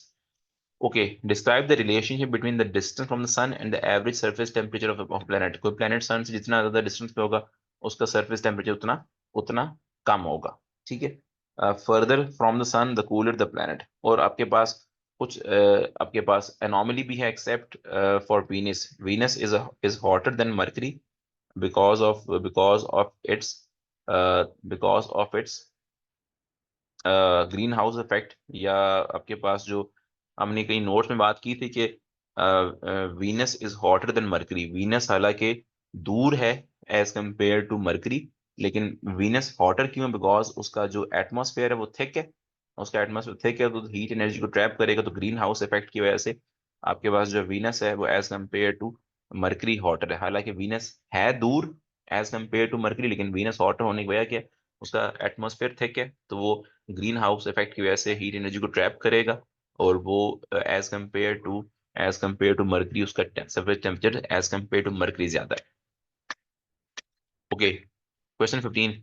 Figure 11.1 represents the sun and the part of the solar system. ये sun आ गया, उसके surrounding में आपको यहाँ पे planets नजर आ रहे हैं। ये मरकरी है, सबसे करीबी मरकरी है, फिर ये वीनस होगा, फिर ये आपके पास यहाँ पे अर्थ आ जाएगा, और यहाँ पे क्या आ जाएगा? मार्स आ जाएगा। और यहाँ पे को देखो, अर्थ के करीब उसने एक और सर्कल से लगाया हुआ है, जिसमें अर्थ के सराउंडिंग में, अर्थ के गिर्द उसका मून ऑर्बिट कर रहा है। ए कहता है, A part complete the labels on figure 11.1 by writing on the dotted lines. तो ये सन से करीब सबसे क्लोज ऑर्बिट जो है मरकरी का है। उसके बाद सेकंड ऑर्बिट देखें तो बनता है मरकरी के बाद वीनस का बनता है, वीनस यहाँ पे वीनस लिख देंगे। फिर थर्ड पे ये आ जाएगा, थर्ड पे यहाँ पे आ जाएगा अर्थ आ जाएगी, अर्थ के गिर्द ये अर्थ का अपना मून उसके गिर्द ऑर्बिट कर रहा है, और यहाँ मार्स आ जाएगा। ठीक है, बी पार्ट में कहता है complete the sentences about the sun. The sun consist mostly of the elements hydrogen and helium. Most of the sun's energy is radiated in the infrared, visible and ultraviolet region of electromagnetic spectrum. कई दफा देख चुके हैं। C part, given estimate for the diameter of the Milky Way galaxy. The diameter is 100,000 light years. The diameter of Milky Way galaxy is 100,000 light years.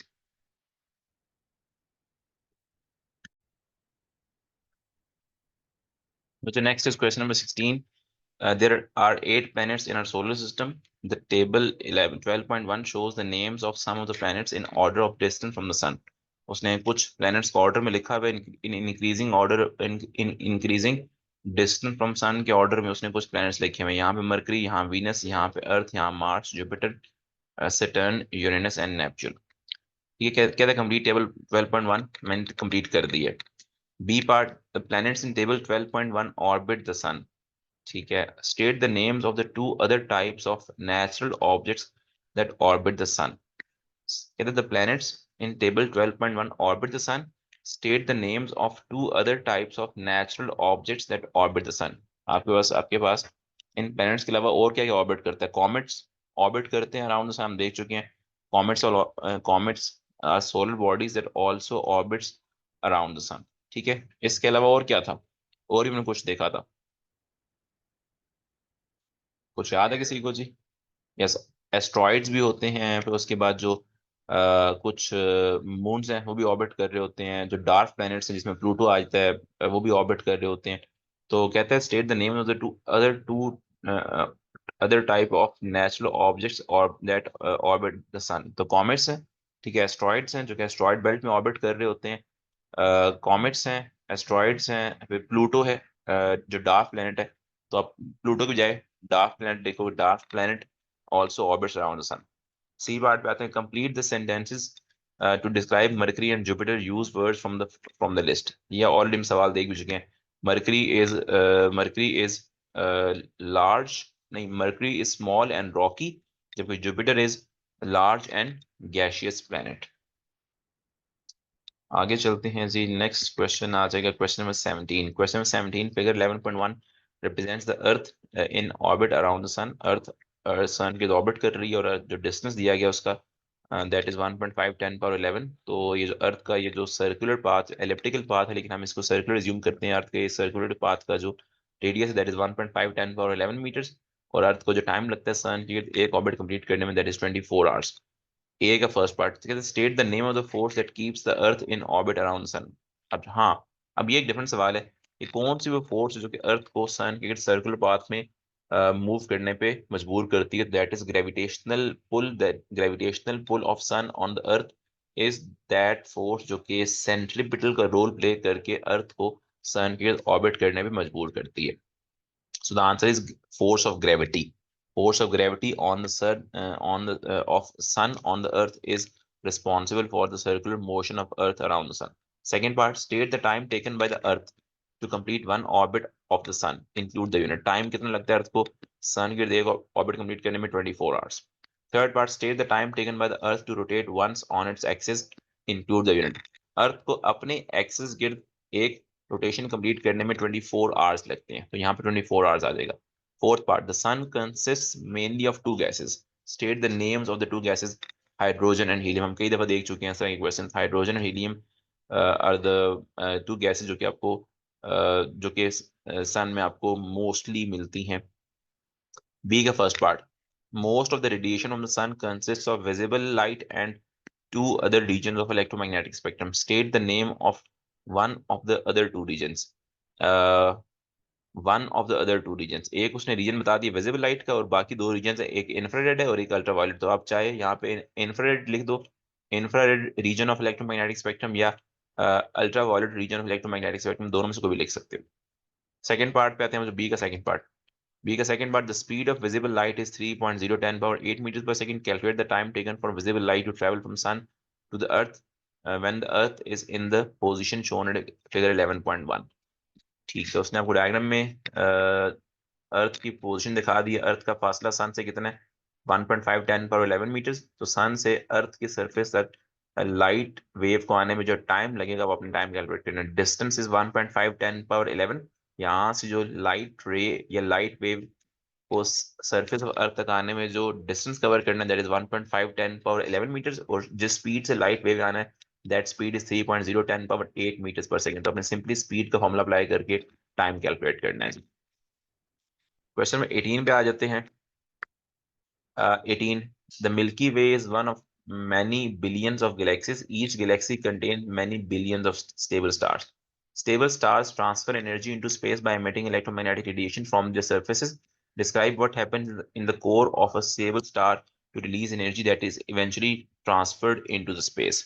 Stable stars energy release करते हैं, और कैसे energy release करते हैं? Stable stars में जब energy release हो रही होती है तो outward force due to nuclear fusion reaction balance करती है, इनवर्ड फोर्स ऑफ ग्रेविटी को बैलेंस कर रही होती है। ठीक है, तो होता क्या है इनसाइड इनसाइड द कोर, होता है कि हाइड्रोजन के न्यूक्लियाई फ्यूज होकर हीलियम न्यूक्लियाई बनाते हैं, and this reaction is known as nuclear fusion reaction. और इस फ्यूजन रिएक्शन के दौरान hydrogen fuses into helium nuclei. तो बस आपने इस रिएक्शन के बारे में बताना था। बी पार्ट पे आते हैं। बी पार्ट में ही सेइंग के on the earth light from a distant galaxy is observed and analysed by astronomers. This information is used to determine the speed at which the galaxy is moving away from the earth. ये जो red shift का phenomena, red shift जो आप observe करोगे अर्थ पे, इस red shift से जो गैलेक्सी की रिसीविंग स्पीड है इसको हमने कैलकुलेट किया जा सकता है। Describe how the observed light is different from when it was emitted. Observe light कैसे डिफरेंट होगी? एक गैलेक्सी जो कि वे मूव कर रही है उससे जो आने वाली लाइट ऑफ अर्थ की सरफेस ऑब्जर्व करोगे, how that observe light would be different from the observe from the light when it was emitted. तो जो ऑब्जर्व लाइट की वेवलेंथ होगी, observe wavelength of the observe light would be longer than the wavelength of the light when it was emitted. ठीक है, या हम यूं कह सकते हैं कि wavelength of the observe light is shifted towards red end of the visible spectrum as compared to the light when it was emitted। तो ये फर्क है। Second part, state the quantity that astronomers use to determine the speed at which a galaxy is moving away। तो जो red shift है, जो change in wavelength है, observe wavelength और एक्चुअल वेवलेंथ का जो डिफरेंस है, इस डिफरेंस को बोलते हैं, इस डिफरेंस को डिटरमिन करके the astronomers can measure the speed at which a galaxy moves away from the surface of earth.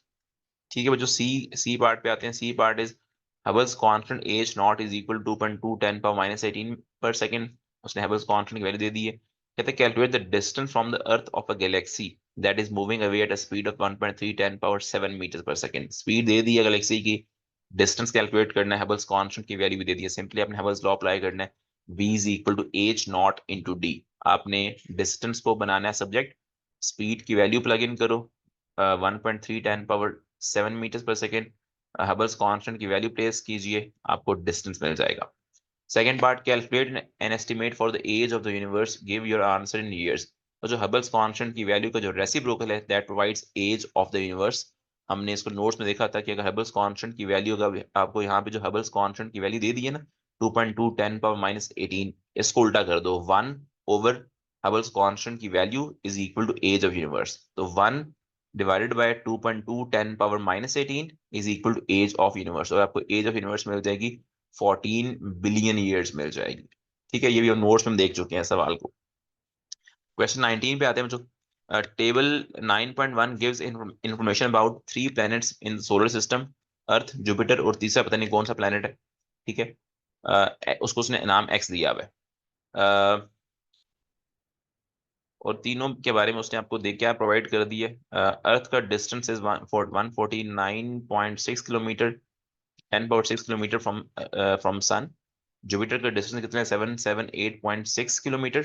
ठीक है, और फिर एक्स का डिस्टेंस कितना है, एक प्लेनेट एक्स का डिस्टेंस है 108.2। तो इसका ये एज कंपेयर टू अर्थ ये सन के ज्यादा नजदीक है, तो क्या हो सकता है, या मरकरी होगा या वीनस होगा। ठीक है, या आइदर इट्स मरकरी या वीनस। अब ये कौन सा हो सकता है इसका, मरकरी 108, या मरकरी या वीनस हो सकता है, इनमें से कौन सा हो सकता है जी। मेरे ख्याल में तो ये मरकरी होगा, इसका डिस्टेंस काफी कम है, 108 × 10 पावर 6 किलोमीटर। तो आई थिंक इट्स वो मरकरी ही होना चाहिए। एक मिनट मार्किंग स्कीम में देखते हैं इसका आंसर क्या है। क्वेश्चन नंबर 19 का ए part.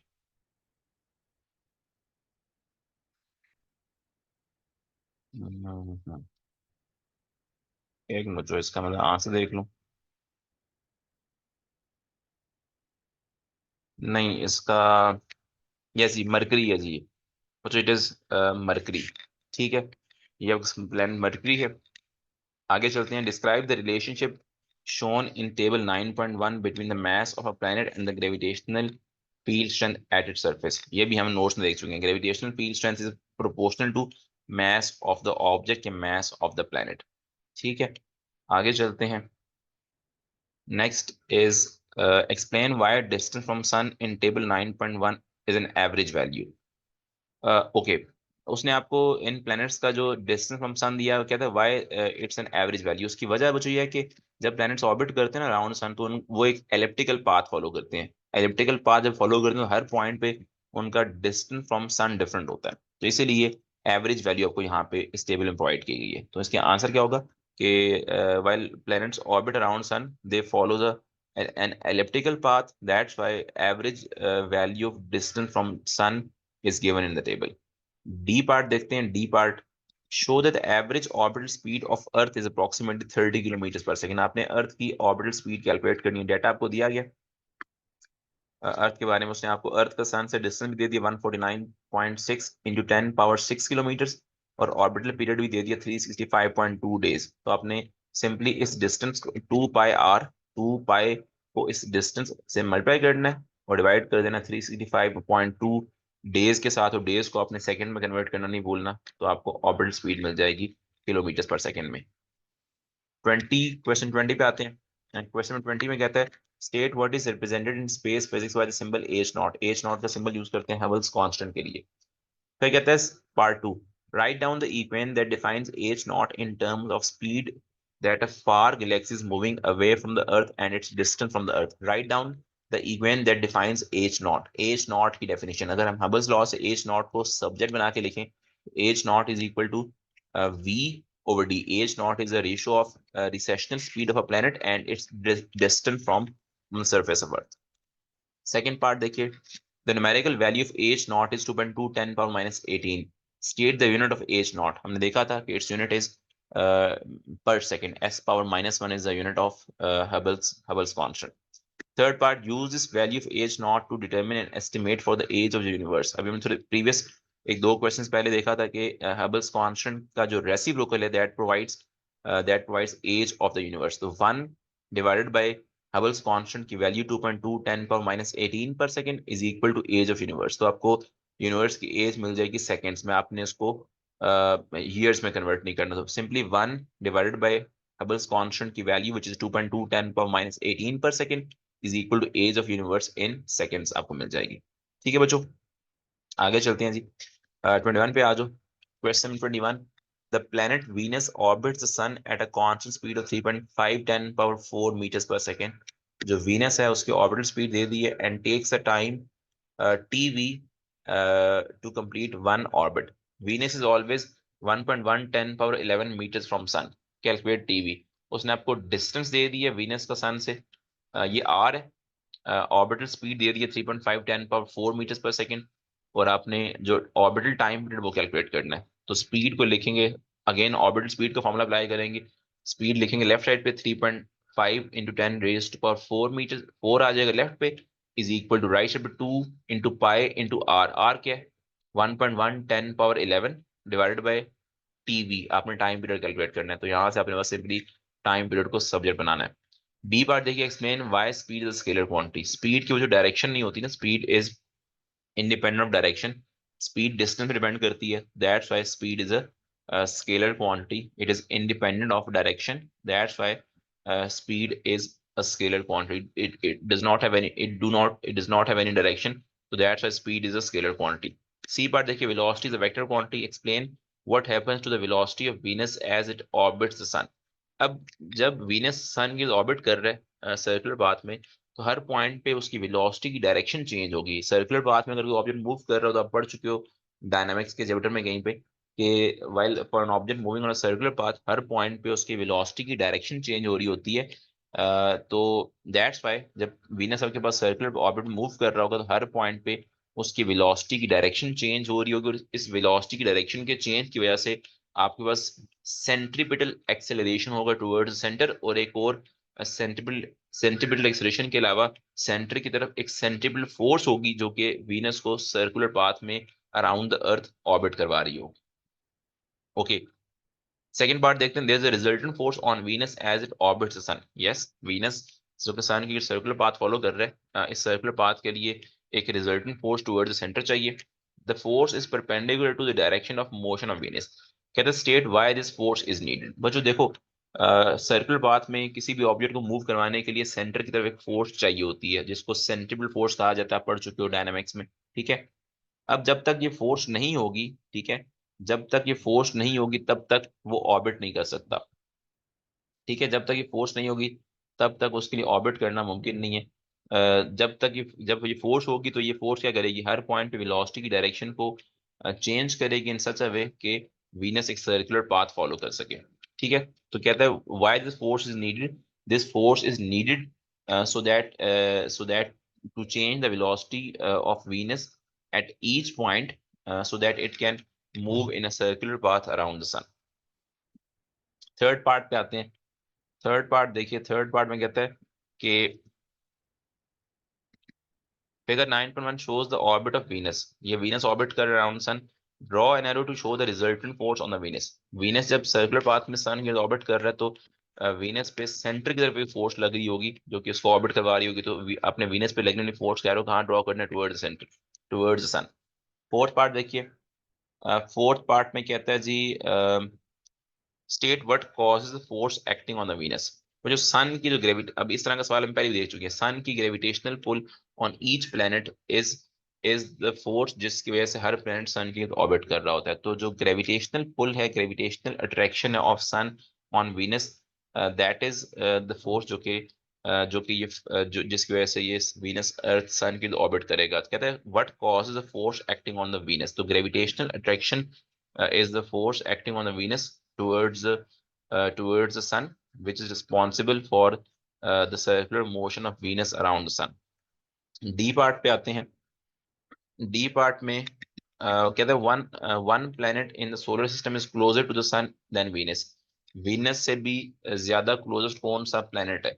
State the name of this planet, Mercury. Second part, compare the time that this planet takes to complete one orbit of the sun with TV and explain the difference. Okay. अब जो mercury सबसे करीब है तो उसका जो orbital period वो सबसे कम होगा as compare to Venus. Venus का ऑर्बिटल पीरियड हम कैलकुलेट कर चुके हैं इसी पार्ट में, जिसको टीवी से डिनोट किया था। मरकरी का जो ऑर्बिटल पीरियड होगा that would be less than the orbital period of Venus. और इसकी वजह क्या, एक्सप्लेन भी अपने करना है इस डिफरेंस को। वजह यह कि मरकरी का डिस्टेंस कम है तो उसका ऑर्बिटल पीरियड भी कम होगा। ठीक है, तो मरकरी का distance from sun as compare to Venus कम होने की वजह से उसका ऑर्बिटल पीरियड जो मरकरी का है वो एज कंपेयर टू वीनस कम होगा। ठीक है, आगे चलते हैं जी। अच्छा, वो जो जब कोई प्लेनेट सन के करीब हो तो उसका ऑर्बिटल पीरियड क्यों कम होता है? उसकी वजह होती है उसका जो सर्कल बनता है ना वाइल ऑर्बिटिंग अराउंड सन, उस सर्कल की लेंथ कम होती है, उसका सरकमफेरेंस कम होता है। जब सरकमफेरेंस कम है तो प्लेनेट को कम टाइम लगेगा अपना एक चक्कर कंप्लीट करने में। तो जो प्लैनेट्स सन के करीब होते हैं उनका उनका सर्कुलर पाथ का सरकमफेरेंस कम होता है, तो उनको दैट्स वाई कम टाइम लगता है to complete one orbit, to complete one revolution while orbiting around the sun. तो ये वजह है। आगे चलते हैं बच्चों। Question number 22, which is the last question. In space, an interstellar cloud of dust and gas collapses to form a protostar. The cloud contains hydrogen. Describe the energy transfer that takes place as the cloud collapses and forms a protostar. Okay. अब होता है कि gravitational आपके पास जो gravitational attraction की वजह से, ग्रेविटेशनल पुल की वजह से वो जो interstellar cloud of dust and gas that collapses to form a protostar. इस दौरान जो जीपी है, अभी हम नोट्स में देख चुके हैं, इस दौरान जो जीपी है of the mass that converts into kinetic energy, and kinetic energy फिर फर्दर कन्वर्ट होती है थर्मल एनर्जी में due to collision of particles. तो ये आपका एनर्जी कन्वर्जन है आगे। और जब वो थर्मल एनर्जी में कन्वर्ट होती है तो थर्मल एनर्जी की वजह से आपके पास जो न्यूक्लियर फ्यूजन का प्रोसेस है वो स्टार्ट हो जाता है। और फिर वो आगे आपको पता है किस तरह से स्टेबल स्टार बनता है, किस तरह से वो स्टार स्टेबल रहता है। बी पार्ट देखिए, the collapse results in a nuclear reaction in the ProStar that involves the isotope hydrogen. Hydrogen का ये वाला आइसोटोप है जो कि वो इन्वॉल्व हो रहा है उस फ्यूजन रिएक्शन में। The isotope hydrogen is radioactive, it decays by beta particle emission. अब यहाँ पे ये सवाल आ गया न्यूक्लियर फिजिक्स का। First part, state how the nuclei of isotopes of the same element are different. जो isotopes of the same element के जो न्यूक्लियाई वो कैसे डिफरेंट होंगे। अब आप लोगों ने कहीं यकीनन केमिस्ट्री में पढ़ा होगा या इवन न्यूक्लियर फिजिक्स में दे चुके हो कि isotopes are elements of are atoms of the same element having same proton number but different number of neutrons. तो क्या फर्क होगा जी? Same number of protons but different number of neutrons in the nucleus आपको मिलेंगे। कहते हैं state how the nuclei of isotopes of the same element are different. Difference ये होगा कि उनमें नंबर ऑफ न्यूट्रॉन्स डिफरेंट होंगे। Nuclei of isotopes of the same element have different number of neutrons, ये डिफरेंस है। और अगर आपसे वो कॉमन पूछ ले कि कॉमन क्या है, तो फिर same number of protons. Nuclei of isotopes of the same element have same number of protons, ये कॉमन है। और डिफरेंस क्या है? Different number of neutrons, neutron number different होता है, ये डिफरेंस है। Second part, explain why hydrogen 3 cannot decay by alpha particle emission. ठीक है, अब आप लोगों ने न्यूक्लियर फिजिक्स में कहीं अल्फा पार्टिकल एमिशन का रिएक्शन पढ़ा होगा। ठीक है, अब हाइड्रोजन कहता है why hydrogen 3 can not decay by alpha particle emission. Hydrogen का ये जो आइसोटोप है हाइड्रोजन 3, ये अल्फा पार्टिकल क्यों एमिट नहीं कर सकता? ठीक है, ये सवाल है। तो जो अल्फा पार्टिकल एमिशन इसलिए पॉसिबल नहीं है क्योंकि अल्फा पार्टिकल में आपके पास देखो, alpha particle contains 2 protons and 2 neutrons. अब यहाँ पे कितने प्रोटॉन्स हैं? हाइड्रोजन 3 का जो आइसोटोप है इसमें एक प्रोटॉन है, जब एक प्रोटॉन है, जबकि alpha particle is a combination of 2 protons and 2 neutrons. तो alpha particle is a combination of 2 protons and 2 neutrons, जबकि इस हाइड्रोजन 3 में एक ही प्रोटॉन है। That's why the emission of alpha particle, that's why alpha particle emission by this hydrogen isotope is not possible. ठीक है, this hydrogen 3 isotope cannot decay by emitting an alpha particle because alpha particle is a combination of 2 proton, जबकि इस hydrogen 3 के isotope में एक ही proton है। ये इसका आंसर है। ठीक है, तो it has only 1 proton, so that's why it has not enough protons के ये अल्फा पार्टिकल एमिट करके डिके हो। Third part, complete the equation for the decay of hydrogen 3 to an isotope of helium. ये एक negative beta particle emit कर रहा है, hydrogen 3 एक नेगेटिव बीटा पार्टिकल इमिट करके किस में कन्वर्ट हो रहा है? हीलियम में कन्वर्ट हो रहा है। अपने यहाँ पे बीटा पार्टिकल का बचो सिंबल क्या था? बीटा। यहाँ पे 0 लिखते हैं और यहाँ -1 लिखते हैं। ठीक है, आप लोगों ने डेफिनेटली न्यूक्लियर फिजिक्स में ये सिंबल देखा होगा। तो यहाँ बीटा, बीटा का यहाँ पे आ जाएगा 0, यहाँ -1 आ जाएगा। और हीलियम क्या होता है? Helium is 4 2। Helium is 4 4 2। तो यहाँ पे आप क्या लिखोगे? यहाँ पे आप यहाँ 2 लिखोगे। ठीक है, और यहाँ पे 4 नहीं लिखोगे, यहाँ 3 लिखोगे, बिकॉज अगर आप देखो तो ये 3, ये बीटा 0, तो 3 - 0 इज 3। यहाँ पे 3 आ जाएगा, और 1 माइनस, यहाँ बीटा के -1 है, तो 1 माइनस माइनस +1 हो जाएगा, तो ये इट बिकम्स 2। तो यहाँ पे हीलियम 3, यहाँ टॉप पे 3 आएगा, यहाँ पे क्या आएगा? 2 आएगा। आप लोगों ने नेगेटिव जो बीटा पार्टिकल इमिशन का रिएक्शन देखा होगा, कि जब नेगेटिव बीटा पार्टिकल इमिट होता है, तो आप किस तरह जो रिएक्शन लिखते हो उसमें आप क्या करते हो? दिस नंबर माइनस बीटा का ये वाला नंबर जो कि 0 होता है, तो 3 - 0, यहाँ पे 3 आ जाएगा। और फिर नेचुरल नंबर कंप्लीट करने के लिए अपने 1 माइनस बीटा का यहाँ पे -1 होता है, तो 1 माइनस -1 इट बिकम्स +2। तो यहाँ पे 3 आ जाएगा, यहाँ यहाँ 2 आ जाएगा। तो इस तरह से ये हाइड्रोजन 3 आइसोटोप एक बीटा पार्टिकल इमिट करके हीलियम में कन्वर्ट हो जाएगा। ठीक है, ये है प्योरली न्यूक्लियर फिजिक्स का सवाल था। ओके बच्चों, फोर्थ पार्ट कहते हैं explain how the nuclear reaction in the protostar stops further collapse as the protostar become stable star. अब होता ही है कि जब आपके पास प्रो स्टार बनता है तो उसमें जो हाइड्रोजन है, हाइड्रोजन फ्यूजेस, हाइड्रोजन के न्यूक्लियाई जुड़ के हीलियम बनाते हैं। This is nuclear fusion reaction. And as a result of this nuclear fusion reaction आपके पास एक आउटर फोर्स जनरेट होती है। Outer force due to high temperature is created, and this outward force balances the inward force of gravity, and this is how a stable star is formed from a protostar। ठीक है, ये भी हम कई दफा देख चुके हैं। C part, the cloud of dust and gas that collapses also contains atoms of the heaviest elements। State which part of the life cycle of a star is responsible for the production of the heaviest elements। आपके पास जब हमने ये इस तरह का सवाल पहले भी देखा है कि जब रेड सुपर जायंट एक्सप्लोड होता है इनटू अ सुपरनोवा। ठीक है, रेड सुपर जायंट एक्सप्लोड्स, तो और सुपरनोवा बनता है, तो उस सुपरनोवा वाली स्टेज में आपको हैवीएस्ट एलिमेंट्स मिलते हैं। उसमें फिर उस स्टेज के दौरान जो हीलियम है वो फिर फ्यूज होके अदर हैवियर एलिमेंट्स में कन्वर्ट होना शुरू हो जाती है। तो रेड सुपर जायंट या when red super giant explodes into supernova, तो एट दैट स्टेज आपको स्टार में हैवीएस्ट एलिमेंट्स मिलेंगे, क्योंकि उस दौरान हीलियम न्यूक्लियाई फ्यूज होके, हीलियम न्यूक्लियाई की फ्यूजन होके अदर हैवी एलिमेंट्स प्रोड्यूस होते हैं। तो this is a stage where heaviest elements are found in in the life cycle of a star.